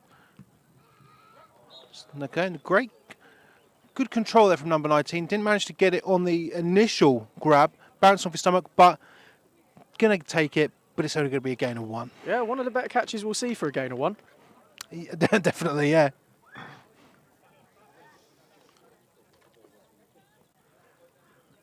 So Ed Green checking out now. 2nd and 9. Strange silence has just fallen over the SGS Pride facility there. Yeah, you can feel a little bit of tension on both sidelines, really, until one team really starts to drive the ball and sort of set their tone for the half. I think both sides are going to feel a bit cagey. Definitely cagey is definitely the word I'd use, and a nice cool shadow over the top. Fence looking outright. Oh, I thought he had that. I thought. And it looks like, I believe it's number 17 is down injured. I think he tried to lay a hit on number 89 coming up the seam, and as we can see on the camera, number 89 is a big boy, and he laid the hit as much as the safety tried to. And that is TJ. TJ's had who has had some success today. Did not manage to bring it in there. 3rd and 9. It's been good in terms of on both sides of the ball. We've seen some of those big hits over the middle, and they're fully legal. They're not leading with their shoulder or helmet to the head. They're just going straight for the chest, trying to knock that ball out. And both sides have done it effectively without drawing any flags. And we had TJ coming off the sideline, expletive. Unhappy that he didn't manage to bring that in. 3rd and 9 here. A third for the Apache that were rare in the first half, but it seems to be a bit less rare. Coach Flowers, I mean, if that stands, that's just, oh my God, I can't even give him any hate for that. That was perfect toe tap on the sideline catch there from a man with maybe the worst hair in this sport. And we saw earlier on in that half, the last half, they went to trips. When they needed a big play, they went to that comeback one-on-one, and that's going to be the matchup to continue to watch. We remember that one of the cornerbacks had to come out because they had a bit of a knock, and they had to be replaced by, I believe it was number 26 for the Wyverns. So you can see as well, the quarterback was looking at that trip side, but he had to go away from it because they have adjusted. They have put players over there. There's less space to work with. So being able to lock down this side one-on-one is going to be really important for them. So I'll tell you what, that was critical for the Apache, I feel. Fake toss, giving it to Green up the middle. He's running left. Almost, number 22 there for the Wyverns, who has been putting on a fairly good showing today. And you can see they are doing a better job of trying to limit these run plays. They're not quite stopping them at the line of scrimmage or behind and getting the real positives that you want as a defence, but they're not letting them go for first downs. They're not letting them just run the ball up the field as they want at the moment. We'll see how it continues to play out on this drive, but it does seem like they managed to figure a couple of things out at halftime. So let's see if that continues to evolve. And I'll tell you what, it was definitely better than last time, because one thing that I thought in that first game between these two in week 1 was Somerset didn't really evolve much over that half-time break. Fenn's looking. And just smothered there by by the Wyverns number 2. Tapping Davis, again, he's had a great game so far today. Number 2 really has been a star for the Wyverns so far today. Yeah, I think there's been some really outstanding performances on the defensive side for the Wyverns. I think the one thing I was looking at with the safeties, maybe they could come down and play the run a little bit more aggressively in places. But overall, these safeties have done a great job of really trying to help out their secondary and flying around on the back end to try and break things up. 3rd and 6 now for the hometown side. Can they convert again? And it's going to Green out the left side, and he's got it. Again, the Apache love these sort of small yardage plays. They're not running down the whole field, but it's a fresh set of downs. Yeah, and this is what we were talking about with the safeties, because once that ball gets outside the box, that's where they've got to come down and really make those plays. But they seem to be a little bit hesitant to come down and get themselves out of position. They seem a bit scared that the SGS running backs will be able to break out and they're going to be the last line of defence. If you want to stop these plays from going to first downs, they need to be able to flow to the ball and make tackles 5-6 yards after the line of scrimmage. And it's almost like the Apache are doing the opposite of normal football convention, which is pass, and then the third down is the run option, which for a first down. But I say that, just as I say that, number 7 for the Apache manages to bring in Luke Holloway, who has had a great game so far today. I think it's interesting you mentioned that, because I think it shows that they've got a lot of confidence in their run game. And when you've got that level of confidence in your run game, you're able to take chances when you're not in those situations where you must get a pass. You know, very traditionally, you'd like you to run on first and second, and then you throw when you need to on third. But if you're not sure if you're going to be able to throw the ball, you're putting yourself in situations where you're just going to keep not converting on third down. So by taking chances to move the sticks early and then being able to go to what you can trust later in the down, it can help you to really keep picking up first downs while also giving yourself the opportunity to get more. So another fresh set of downs for the Apache. Handoff, running left is Griff, I believe. Now that is Griffin.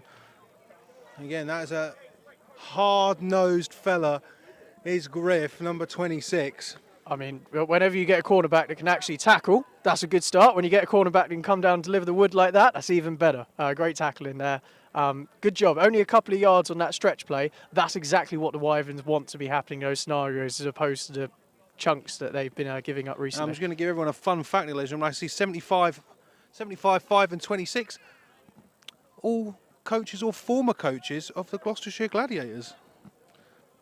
All lined up there. There you go. Nice little fun fact for you. Now, 2 receivers on either side. Fenn's looking for that big play. No. Just too far, flag flying. I'm surprised the flag came out there. Let's have a look. What do you think that is? Because I'm very unsure. I think they're going to call DPI, which I think is surprising given that balls that are thrown at players' face cages are often called uncatchable. So I think that's very harsh. Yeah, I'd say that. So what are your thoughts on that? I think the defender needed to get his head around, I think. It's not a great play from either because the receivers tried to run through the corner. But because the defender's not got his head around, it's always going to be DPI. I will say this. I think that the one thing that wide receivers do really poorly on those kinds of plays is they very rarely actually come back to the ball and actually earn the call. He really went through the guy's body and tried to make it seem as though he was going to get the ball. He definitely wasn't, but he did a good job of selling the call. That's what you're meant to do. Sometimes you've got to sell it. So they've not yet sorted out the sticks, so I don't think it's a first and it's not. No, I wasn't sure if it was a first and goal because the sticks were down. What was that, 15, 16 yard line here for the Apache. Griff still the back in. Fenn is looking. Coach Flowers has got it. He won't get it into the end zone because he's not that good at this sport, but he's going to get it down to maybe the 5 or 6 yard line. Yeah, it looks like they haven't quite got enough for a first down, but as an offensive coordinator, you probably like that. You've got 3 chances with a yard to go to gain it, so you can take a few shots at the end zone while you still got a little bit of space, and then you can always punch the ball across when you need to. Again, it's just a great play. It's watching the Apache play. It's just good football. It is. It really is. Both sides are being really competitive today. They're both doing interesting things on either side of the ball. It's been a lovely afternoon so far. It wouldn't surprise me if there's a playoff meeting between these two teams in the future. I know that I'm only talking this week 6, but even still here. And Holloway tries to get it in just short, but it's going to be interesting to see. Looks to me like they're calling that a first down. So 4 chances to punch it in for the Apache now. Yeah, and you'd be shocked if they didn't at this point. I mean, they have been really good at running the ball, especially to the outsides. And now, when you get into this area of the field where teams are generally playing man coverage, it becomes a lot easier to make those blocks because you know exactly who you're blocking. They're lined up over you. You can engage with them straight away. You don't have to play in space. So I think if they want to keep running the ball to the outside in the end zone here, there's a good chance they'll be able to do some with quite success. So here we go now. Can the Apache put some second half points on the board? Hand off to Green. But a great tackle there from the Wyverns. Number 40, they're just been able to wrap up Green nice and low, for at least for the time being. Apache stay off the second half board. Yeah, and that's a good start. And you can see they wanted to run it outside, but the Wyverns seem to have quite a light box there, so there was a lane inside. Wasn't quite able to open up for them, but I wonder if they've sort of seen that and you know what, let's try and punch it down their throat on the next one if they're going to move players outside the box and watch for the pass and the outside runs. So setting up again.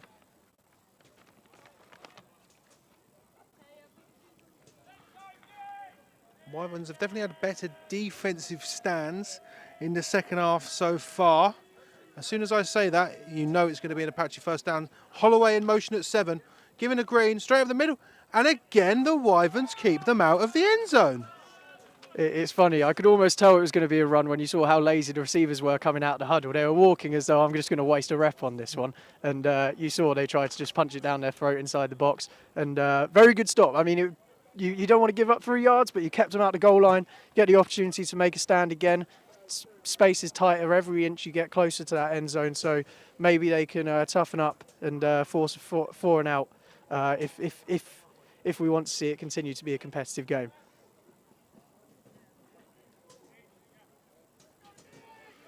The thing is, it's just strange because you know that the Apache are going to go for it on 4th down. So it's not like one of those things where you stop it and it's a handoff to Griffith, or Fenn still got it, and the Wyverns survive a touchdown one more time. Yeah, there's something odd about the end zone, isn't there? It seems sometimes teams really seem to get a little bit claustrophobic. We see they moved into a 2-back set, which they haven't used yet, and that just invites more players into the box, which means that those gaps tighten up, and it can be hard to get the space that you want. So this is going to be really interesting on 4th down. What they do here? Are they going to try and spread them out and maybe try and throw the ball or run to the outside? I'll tell you what, as far as I'm concerned, this is absolutely critical. If the Wyverns can stop them from getting on the board here, then you know what? The Wyverns might have a chance of taking this home. And I know that's difficult to say, but realistically, when the Apache got down this close, I thought it was going to be automatic. So did I. But we've also got to see them drive the ball down the field yet as well. So Flowers on an island, all by himself out to the right. Holloway in motion to 7. Fenn is looking. And Coach Flowers cannot bring it in. What a surprise. And the Wyverns have had a goal line stand. Yeah, and we saw them put that receiver in motion. I wondered if they were maybe going to go for a jet sweep, hit them with something quick to the outside, but they try and throw it in. The DB did a good job bothering him. Didn't actually get to the ball. It just bounced off his hands, but clearly did enough to keep the receiver from looking the ball in. Here's the thing. Obviously, now Wyverns have got that ball basically in the blue, or a few yards shy of the blue, and the Apache are going to come with everything. They've managed to get to the quarterback a few times today. Did I hear somebody say play action? What, from up here?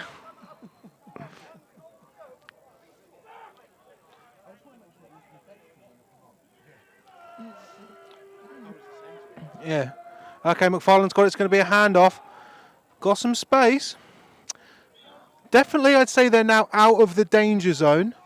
But again, with some of the snaps today, you know, can you really ever be out of the danger zone when you've had 2 snaps that have set you back a fair bit? Yeah, I mean, it's obviously that. I'm sure the centre's probably thinking about that, but at the same time, that's a beautiful job from the offensive line as a whole. They were able to open a massive gap there. The running back just went north-south and just found as many yards as he could. And now you've got so much more comfort. You know, your heels aren't in the end zone. You've got a couple downs to play with, so maybe you can try and maybe take a shot to open things up. We see them go to a stack formation here, so it'll be interesting to see how they play this. So it's 2nd and 2, I'm going to say here, for the Wyverns. McFarland gets it out, but just swallowed up there by a 56 of the Apache. Yeah, it's interesting. You normally talk about quarterbacks and you always talk about arm strength in terms of how far they can throw the ball down the field or can they access the sidelines. But you see there, the arm strength is coming up a little bit as the receiver was waiting for that ball to come to him for such a long time that the blocks weren't able to develop. The receiver who was blocking for him had already lost his matchup before the ball was even in the wide receiver's hands. And that's going to be a bit of an issue for them. If they're not able to execute those quick things to the outside, then I think they're going to find it's a bit of a struggle to find different ways to stress this Apache defense than the Wyverns offense has so far in this matchup. But going into this 4th quarter now, it's still only a 2-score game. This could produce an interesting finish. Ben Cross, 56 there, making the tackle there. I didn't see what the down marker was looking like before they packed it up. And I tell you what, if you're a lineman, this change of possession's a dream. Because when I was a lineman, I hated when the ball was like at the 50 and you had a quick turnaround. No, I'm going to have a nice gentle walk, a nice stroll over to the other end of the field. But yeah, that's just me. I don't know what to tell you. Well, I think we're looking at about 3rd and 3 here. Definitely 4th down territory. 4th down going for it territory. Interesting that the wind has picked up as well.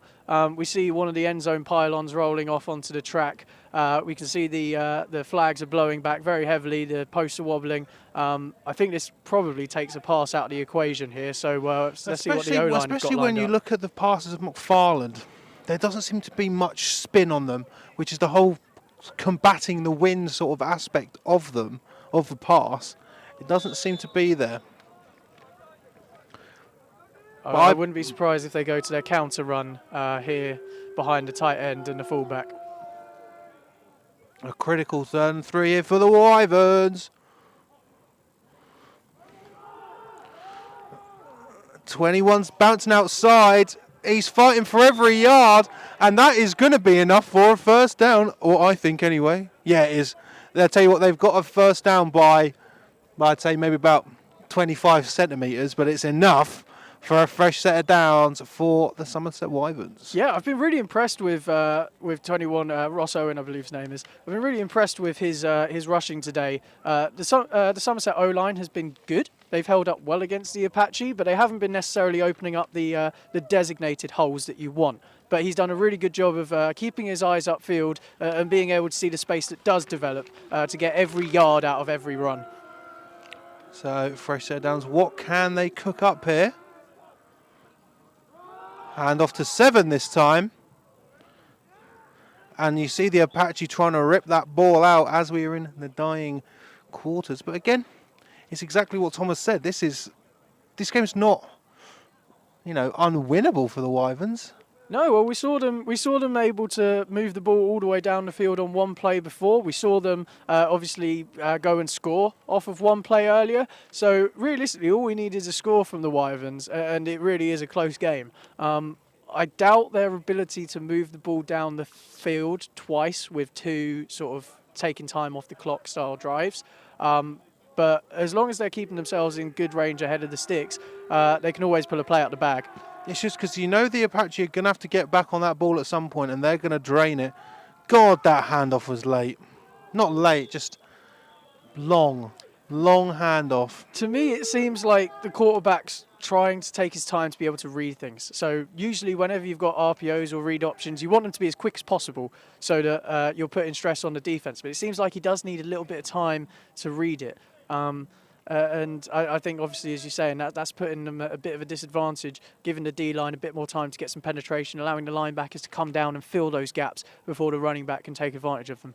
So, would you say that's a 3rd and 5 or a 3rd and 6? I would say that's a 3rd and 6. Okay, 3rd and 6 here. Again, critical for the Wyverns. What can McFarlane dial up? And they're just unable to get into the hands of number 14 there. Yeah, and I think even if he was able to bring that in, I think he was going to be laid flat pretty quickly. And interesting that they're now going to punt it here. I think if the Wyverns can't stop them here, it might be less of a game than we'll be hoping for. But we can always get a stop. Thank you.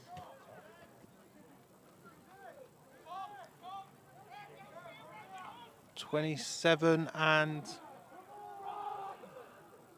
22 looks to receive for the Apache.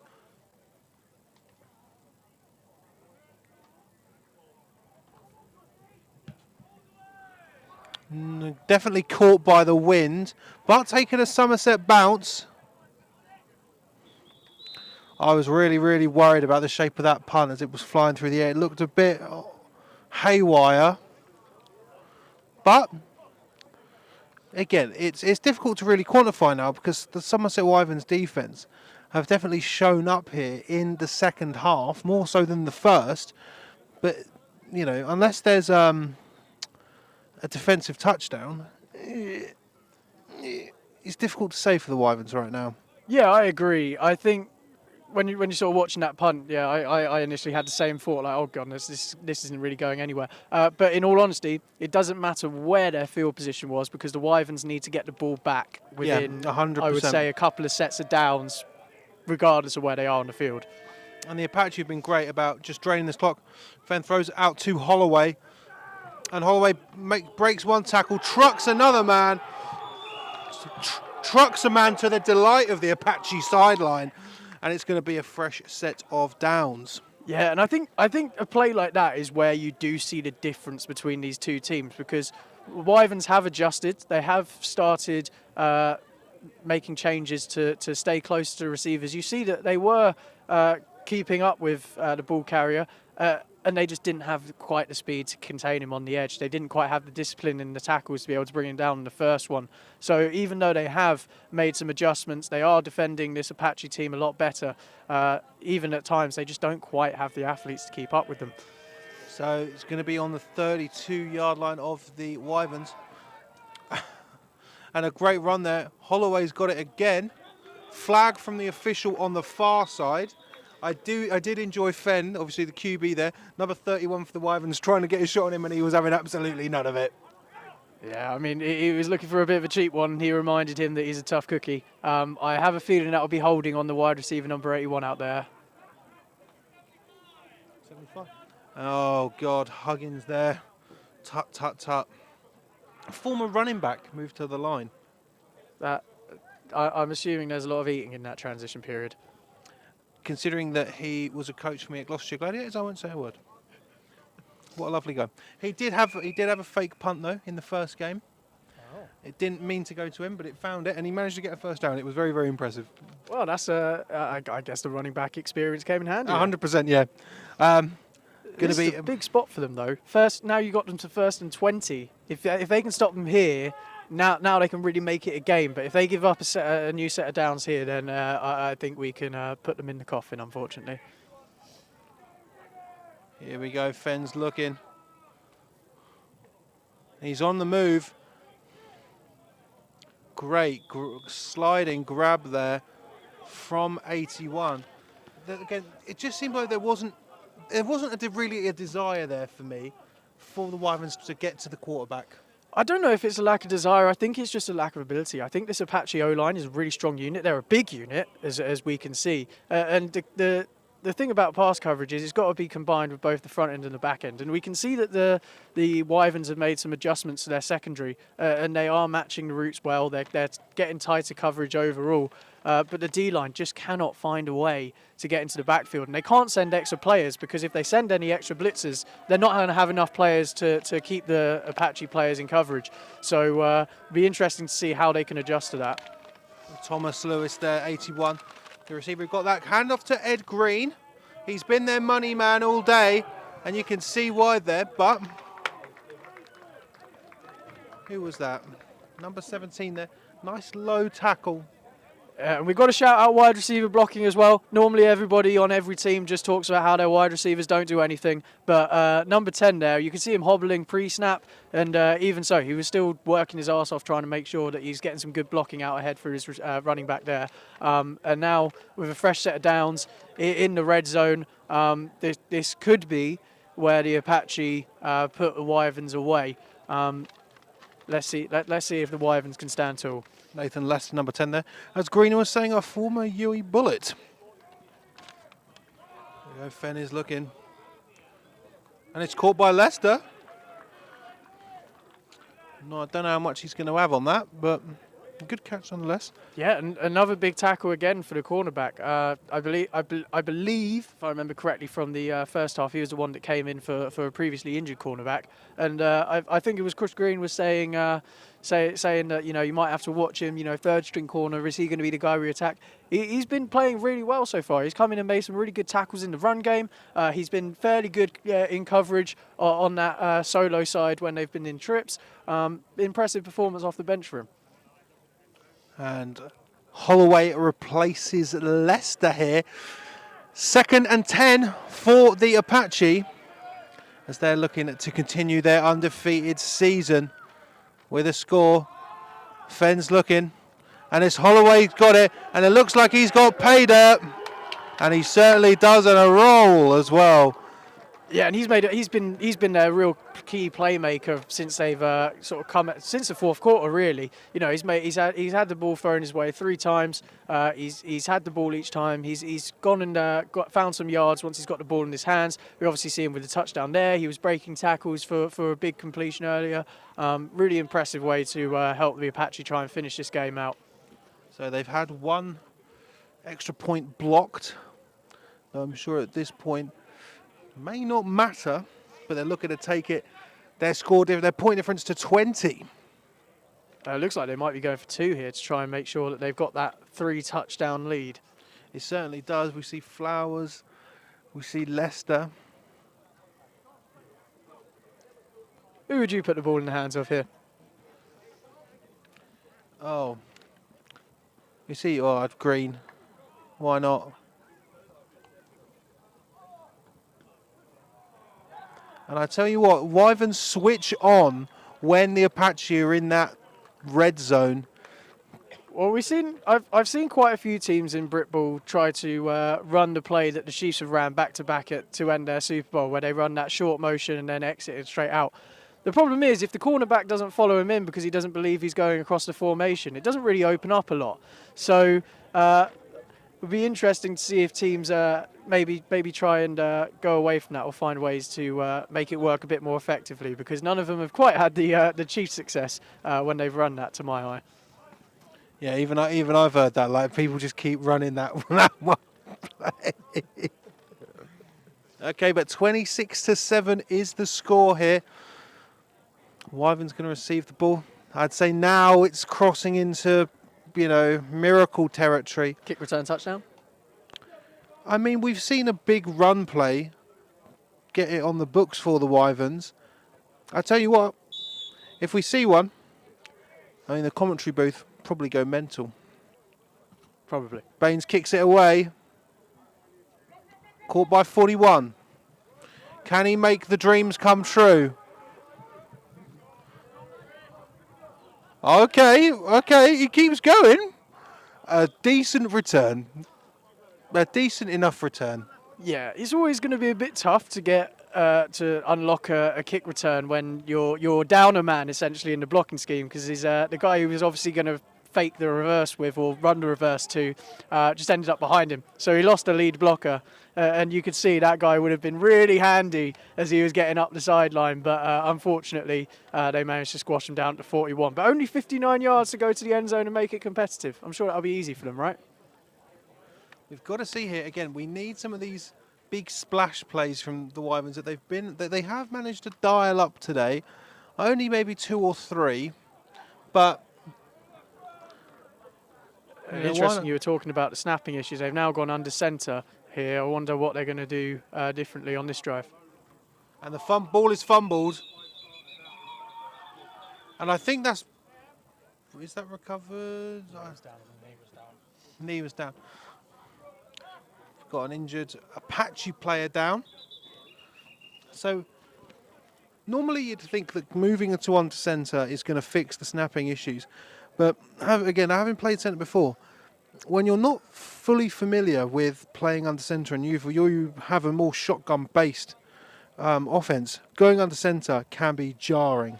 Yeah, I think it probably puts the centre a little bit uneasy, because they can't just fire off as soon as they've got the ball out, because in their heads they're sort of like, has the quarterback actually got it? And it's interesting to see the spacing as well. The running back was lined up at 5 yards. Normally if you're under centre you're probably back about 7, 8. If you're Adrian Peterson you're back about 20 yards downfield. But he's only off at 5 yards, so even if he did get the ball, I do wonder if he would have had enough time for the holes to develop when he got the ball in his hands. But obviously, because it's under centre, obviously the play didn't get off at all. But if we're looking at it now, the Wyverns have lost a yard. So it's not like a massive disastrous situation, but obviously could be better. And you see they've moved back now to the shotgun formation.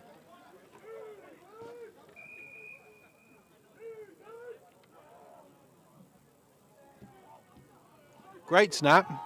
McFarlane's looking out for 87. And he's going. I tell you what, a good play there from the Wyverns. Didn't look like, I think most of the Apache thought that maybe 87 was out of bounds. But 27 made sure to push him out of the field, but giving up a few extra yards. And I will say, I have been surprised at the Apache not necessarily being able to wrap up and make tackles on the perimeter. I think that the quarterback has struggled to always get the ball out with enough zip for players to get the ball and make plays. But when the ball has got out there, they have found success. So I wonder if they're maybe going to be able to go to that a bit more in this half here. Ben Shaw there, the man with the grab. 87 for the Wyverns, and Hayden 27 making sure he goes out of bounds. McFarlane's dodging, but there's I tell you what, considering that that pass was very much close, while McFarlane was in the midst of hitting the floor there, it's good. 2nd and 10. And I think that's been a real difference between the two teams. If you look to the backside of the play with those crosses dragging across the formation, I think at least one of them was open. But because the Apache was able to bring pressure, the D-line was able to get through. He wasn't able to work himself to actually look for that pass. Whereas we've seen the Apache, the quarterback Finn, has had all day to be able to pick out a pass, because the Wyverns just haven't been able to get that pressure.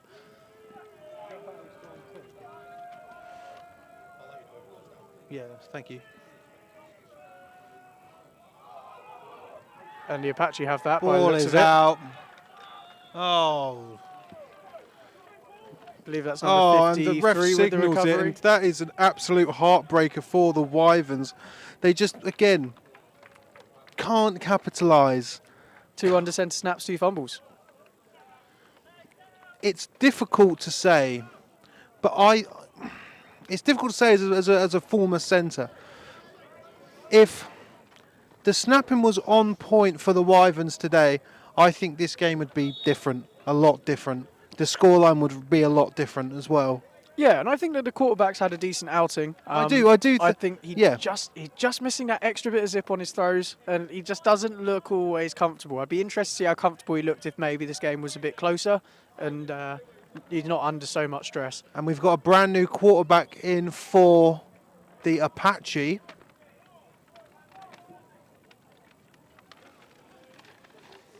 Yeah, I think that's a sign of confidence on their sideline that the game should be out of reach. Yeah, Simon Harris, number 12, classic QB number, is in for the Apache now.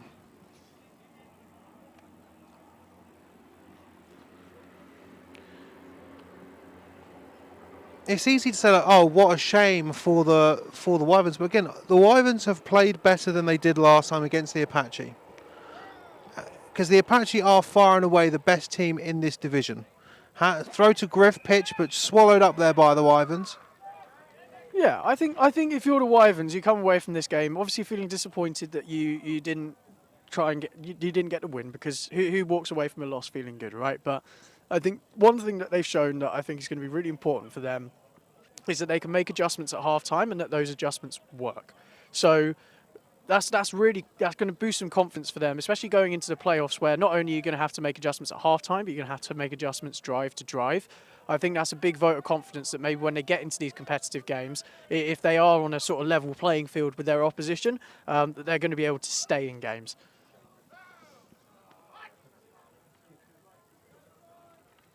Big ball, looking for 11. What a grab. Sideline goes absolutely crazy for the Apache. Yeah, and we saw previously the Wyverns were using a safety pairing of number 2 and number 4. Number 17 was there at safety and he wasn't able to come over the top and make that play, and we've immediately seen number 4 is rotated in for number 17. I wonder if his coach is just going to give him a couple of points on the sideline before he comes back out. As we now have first down inside of Wyverns territory on the 46. We see the Apache offense coming out in spread here.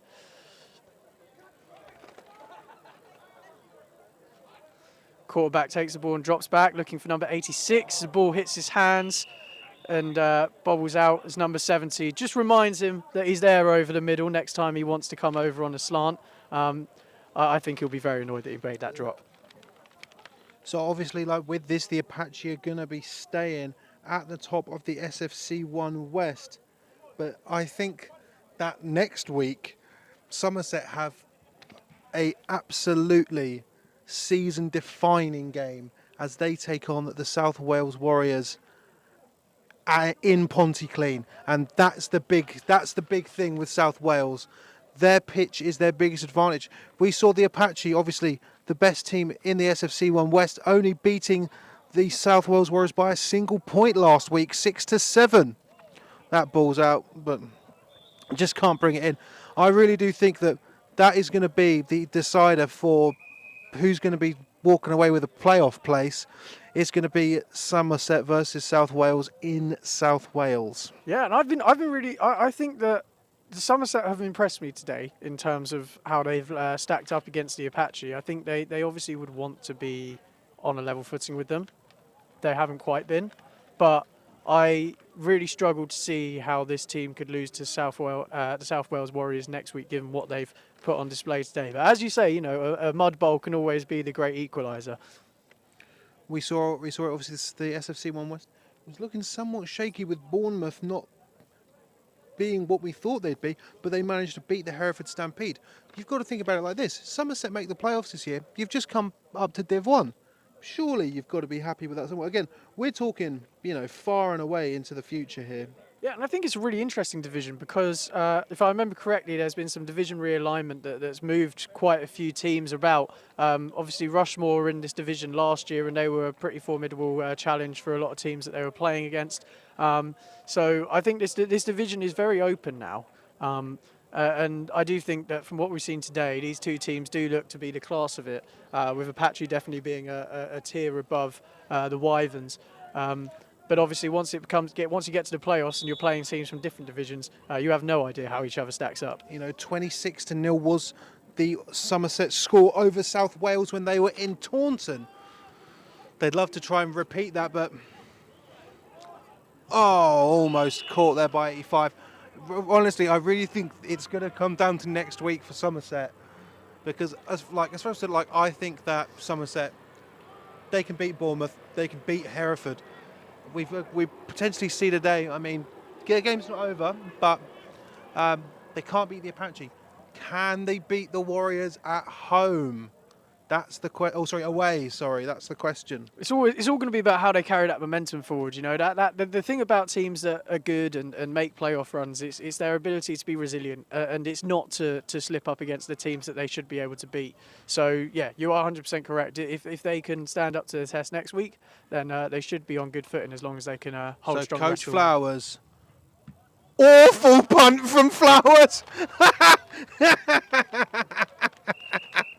And it looks like it's gone out of bounds at the 31.5, as Tebbs reminds us that he's completely impartial and has no biases for or against any players on the field at any moment. It's just players. It's not team.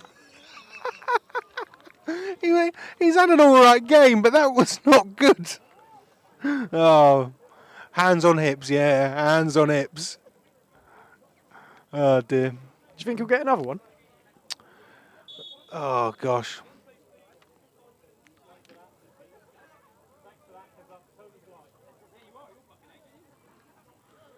That was funny. I rate that. Well, Coach Flowers trying to keep the game interesting with that pun.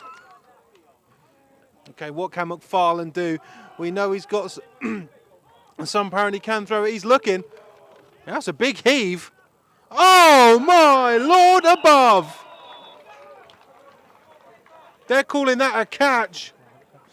Is that the first time that a player wearing a helmet against the team he's going against has made a big play on them? That's true. That's a good point. He's got the old SGS helmet. 46. Maybe the ugliest receiver number we've seen on the show today, making maybe the prettiest play. 46 at receiver. Need to move the paper around to find who is 46. Riley Clark with a great grab, putting the Wyverns in some good field position. But Campbell, you've seen them be in good field position before. McFarlane's looking, and another just heave, almost picked off there by 27 of the Apache. Yeah, it's been really interesting to see the difference just on those two plays where he's been able to move around and set his feet, and he seems to have a lot more arm strength when he does that. I wonder if the Wyverns maybe look at some of these plays they're making, even though the game's out of reach, if maybe they look at them and they go, actually, maybe we need to get this quarterback moving around in the pocket. Maybe next week they maybe try and look to put some bootlegs in future. It's good. It's always good when, even though you might not have won the game, you're sort of playing out the final drives. You're able to find new things that you can try and build on in future weeks. But that's it. I mean, if you're looking for bootlegs, you ought to put them in Ponty clean. You're going to be hoping that it's dry. McFarlane's still looking, powers it out. So I see a ref there, incomplete. So it's going to bring up a 3rd and 10 for the Wyverns. Very rude of the Apache sideline not to clear the way so we can get clear view of the game, isn't it?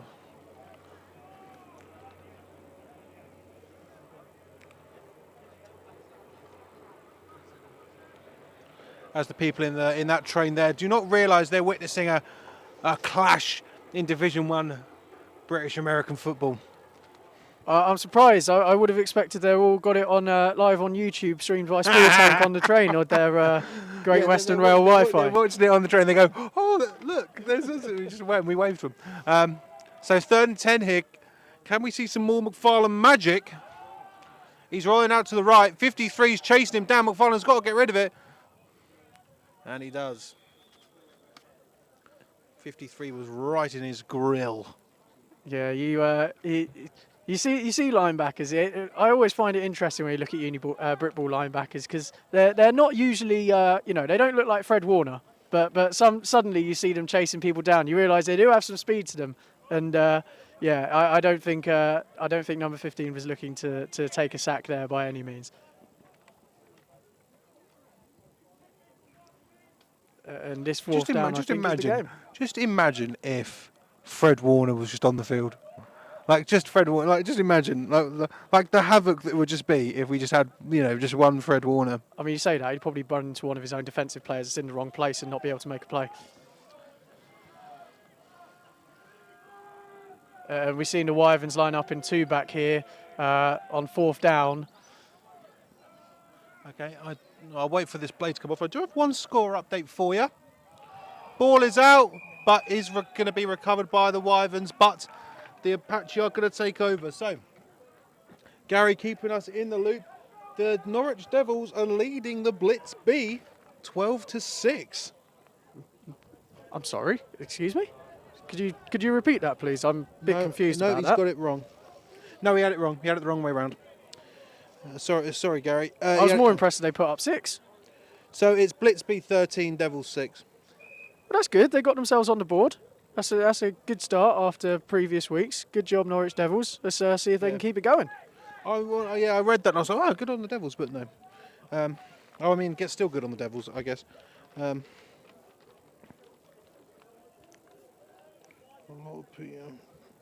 the Apache got the ball back here in their first down in their territory. Bit of a low snap there. Flowers, just simply not quick enough. What a guy. And as we got a small dull in the action, just a reminder that the Aztec game kicks off at 4, and if unlike me you're not good with your timings, there's a little notification button on your YouTube app where you can click to subscribe, where you can be reminded of all of our live streams when they're coming out. You can be reminded when we're going live with the Rundown or Britball with the Breens. So if you don't want to miss any of the live action we have for you here at Sport Tank on YouTube, then make sure to click that notify me button just where you click to subscribe. True professionalism right there. Hand off to 2. He's running left. Dodges 1. Brought down with an ankle pick. Yeah, it looked like he clamped his knees together and chopped down his shins. I've never seen a tackle like that before.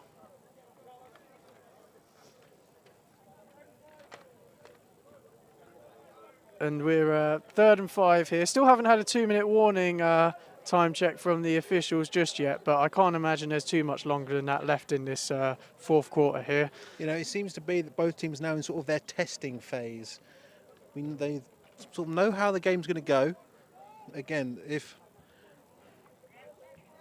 it does make me wish that I could live stream South Wales versus Somerset next week. It does, because that game's really interesting. I heard Steve doesn't want to get the camera muddy. No, they've got a lovely facility down there in Pontyclean. I was down there, bought up flowers. They've got like a nice little, not a bandstand, what's it called?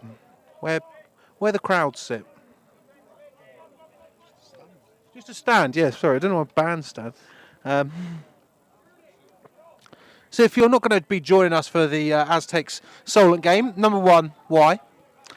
But number 2, okay, if you want to be like that. Next week, we've got a slate of double headers as we have an absolute corker, ladies and gentlemen, in Division 1. An absolute corker. Don't get me wrong, the Prem game's good, but the Blitz B versus the East Kent Mavericks. Oh boy, that's a good one. And then follow that up with a battle in the Prem, the Blitz and the Hertfordshire Cheetahs. Oh, and Chris Flowers is here. Coach Flowers is going. Embarrassing. I bet you that wasn't called, and he's just done that to pad his own ego. No, I'm joking. I'm joking. No, good on him. I mean, why not? Why not? I'm stunned that the Wyverns players are allowing that to go. A fake punt on 4th down. I think there are quite a few teams that will be swinging against that. To be fair, I think Dave's absolutely right. After Coach Flowers' last punt, yeah, fair enough. Yeah, lots of hate for Coach Flowers. I don't have to give you next week's. No, I won't. No, the week after. Who are your predictions in those 2 games? What? Which ones? Well, the Blitz? We got a Blitz B and we got the Blitz playing. Do you think they win both games? What do you think? Almost picked off there by number 2. Oh, that's a good question. Honestly, it's that Blitz B versus East Kent game. That really is a corker. Both teams have been fantastic so far. East Kent obviously coming up and doing well.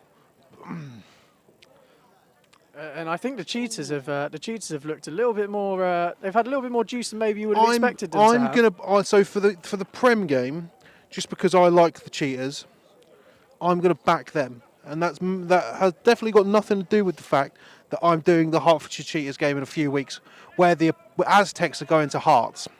I hope you heard that, Hertfordshire, and make sure to provide Tebs with lovely hospitality for brilliant. for that. Yeah. A dolphin call. What's this going to be? Flag. It's a flag. Awful. Miami Dolphin call. What would that have been? Let's see. What's the name? It's a punt where it goes up the blocker's bum. So 86 there, offside. Gosh, I really can't call that Blitz B versus East Kent game. And where is that game? Is that a Blitz B home game? It is at Blitz. It's a double header for the Blitz. On a newly resurfaced field as well. Thank God. Thank God. I put it like this. Even the Blitz know that Finsbury Park Arena is something, or was something. Now it's rescheduled. So it's going to be a run from number 2 that tries to get a spin move in. Still on his feet, but nice and low. 62 of the Wyverns on the sideline is absolutely loving it still.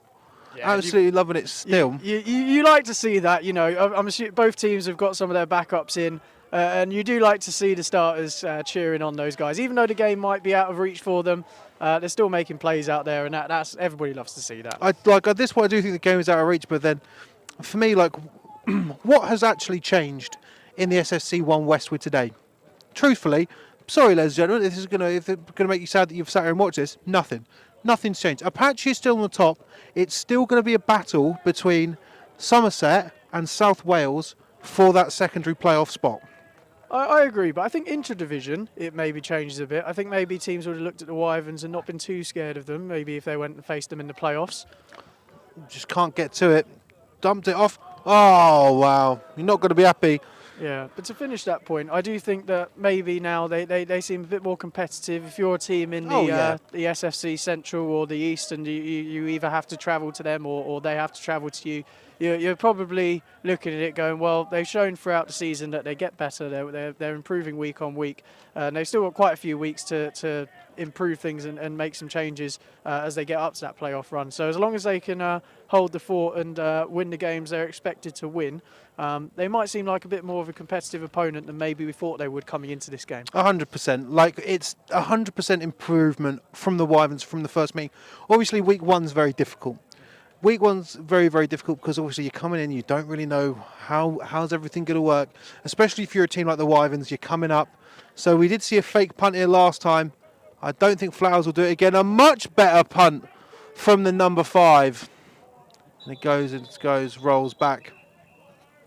But I tell you what, ladies and gentlemen, I'm looking forward to seeing number 5 for the Aztecs.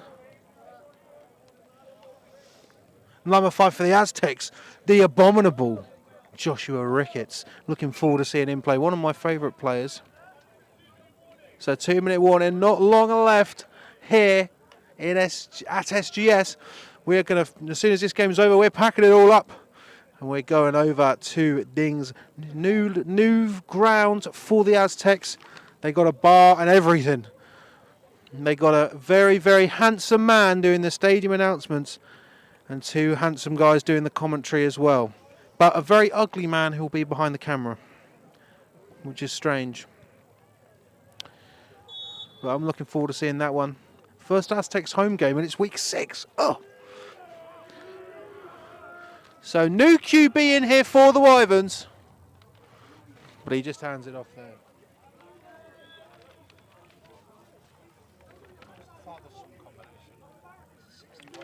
61 and 42. I'm fairly certain that, I don't think they'd ever be on the field at the same time because I'm fairly certain that 42 is a linebacker and 61 is the backup centre. But 61 is in, so there you go. I think we may have spotted it that Somerset have had a... And he has a lovely pink towel on him as well. And see, that's extra 5 points. That's extra 5 points to your snapping ability. Everyone knows that. So number 10, Ethan Best in a QB. But I tell you what, that running back had a big head of steam, but just got caught. And you know what, I will say this as well, it's really good to see some of the university players out there as well. As they started rotating in backups, you see that there's quite a few extra demons coming out on the field, getting some valuable reps. I mean, it's as much as you would love for this to be a competitive game, but this has got to be a great opportunity for some of these younger players to come in and get some experience of what adult ball is like. I mean, especially if you're the extra demons headed up to the Prem this year, a newly shaped, new look Prem. What's it going to look like? Well, only one team different for the Prem South, yes, thankfully. Yeah. But very interesting to see how this Uniball season will take shape with all of the changes. Wow, can't wait. Tebs cannot wait for Uniball again. I've just taken his heart rate. It is at 150. He is super excited. I couldn't be more excited. I couldn't be more excited for the Uniball season. Because it's the only thing that gives my life meaning. That and the European League of Football. Now,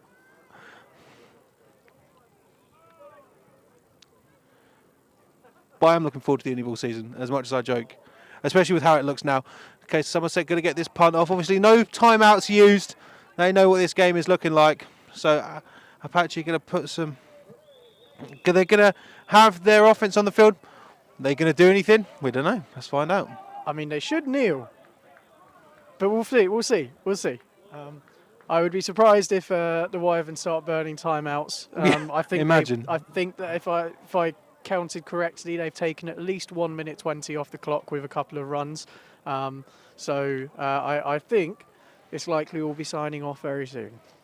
And we'll head over to Dings.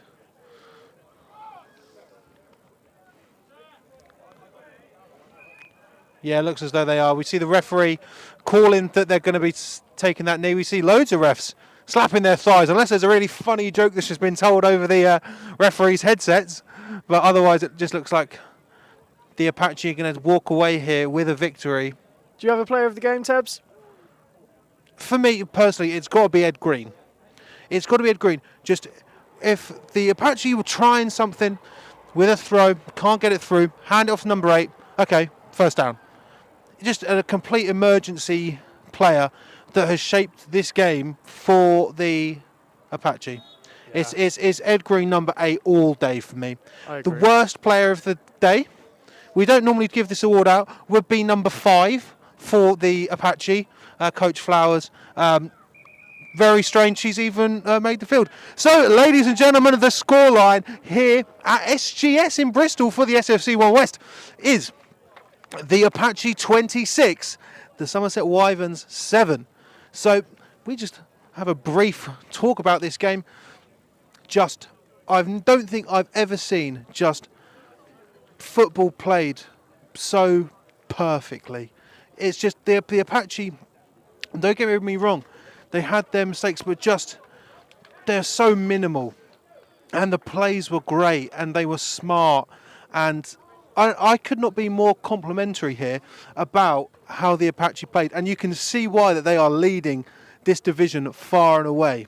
Yeah, 100%. I agree. I think there's a few things you look for in a football game to kind of see what the talent level is like. I think you had a competitive passing attack on both sides. Both teams were able to make passes and move the ball down the field. That's always a good start. Not too many fouls, not too many flags. You know, teams weren't getting behind the sticks all the time. We saw some adjustments as well. We saw the Wyverns found some challenges in the first half, and they tried to do things to change that, and we saw that did give the Apache a few headaches to come out and start the third quarter. So I think overall your assessment is correct. I think it was a really good competitive game between the two. The scoreline might say that it wasn't as competitive as it actually was down to down, and I think both teams can come away happy with the result in different aspects, and both of them, I think we expect them to be playing football through August and into early September potentially. Could not agree with that more. Don't get me wrong, Somerset suffered for their second loss of the season, but to the same opponent. But definitely good things to take away here from the Wyverns side. Last time they were out, again, I didn't feel that scoreline was fair to them there, and I sort of don't feel as though it was fair to them here today. But at the end of the day, they're still going to be in second place in the SFC1 West. Apache still lead it. Again, as we were sort of saying in the fourth quarter, it's that next week battle for the Wyverns with the South Wales Warriors in Pontyclean, and that's key there, Pontyclean. So if you aren't going to be joining us for the Aztecs game, we'll be in London next week, but why wouldn't you? So the Aztecs game kicks off at 4. We will be there. We're going to have a quick turnaround. We're going to say this, that and the other. Oops, I'm getting some score updates, so we'll keep on rolling. Berkshire are currently leading 7-0. I'll try and give you some scores around the league before we head off. There isn't a whole lot. And a reminder that if you want to get score updates, and because you're absolutely dying to understand what's going on in the landscape of Britball, then make sure to follow Sportank on Instagram, Twitter or Facebook so you can get all of your score updates. We've got TikTok now. Oh, lovely stuff. I'm not on there, so it doesn't appeal to me. No, never mind. Yeah, but you can follow us on TikTok too, and you'll be able to get all of your score updates at the end of the day and comment all of your lovely banter in the comment section. So there we go. So we've only got 3 scores in. Berkshire are leading 7-0. The Olympians are leading 14-0, and the Blitz are leading the Devils 13-6 at half-time. So, ladies and gentlemen, go and get yourself a cold drink, a hot drink. Go and get yourself whatever you want. Join us back here at 4 o'clock as we have the Bristol Aztecs taking on the Solent Thrashers.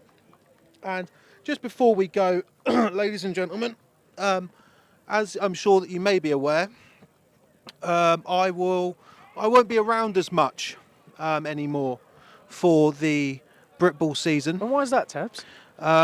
So I'll be going off to commentate the European League of Football. And just to say thank you to everyone who's watched the stream, anyone who's commented on the stream, even people who don't like me very much, thank you for watching. I wouldn't have been able to get to this level next week without all the people watching. And, thank you to Steve, Oz, Hatch, these two, Dylan, SJ, Jamie, even Hayden, even Dom Sims, unbelievable. But thank you very much, ladies and gentlemen. If you are interested, next week, the ELF kicks off, Saturday and Sunday. But if you want to hear my dulcet tones, I've got an absolute corker on board. Rhine Fire, the ELF champion Rhine Fire, taking on the Cologne Centurions in Cologne. Not really in Cologne. But that's it, ladies and gentlemen. Thank you very, very much. I have been Tebs, and you will see me around because I get to have the distinct pleasure of commentating the ELF one week and then Division 2 the next. In 2 weeks' time, I'll be in Berkshire for Berkshire versus Sussex. But ladies and gentlemen, 2 things. Aztecs versus Thrashers at 4. Scoreline right now in the SFC1 West. The Bristol Apache 26. The Somerset Wyverns 7. We will catch you at 4 in a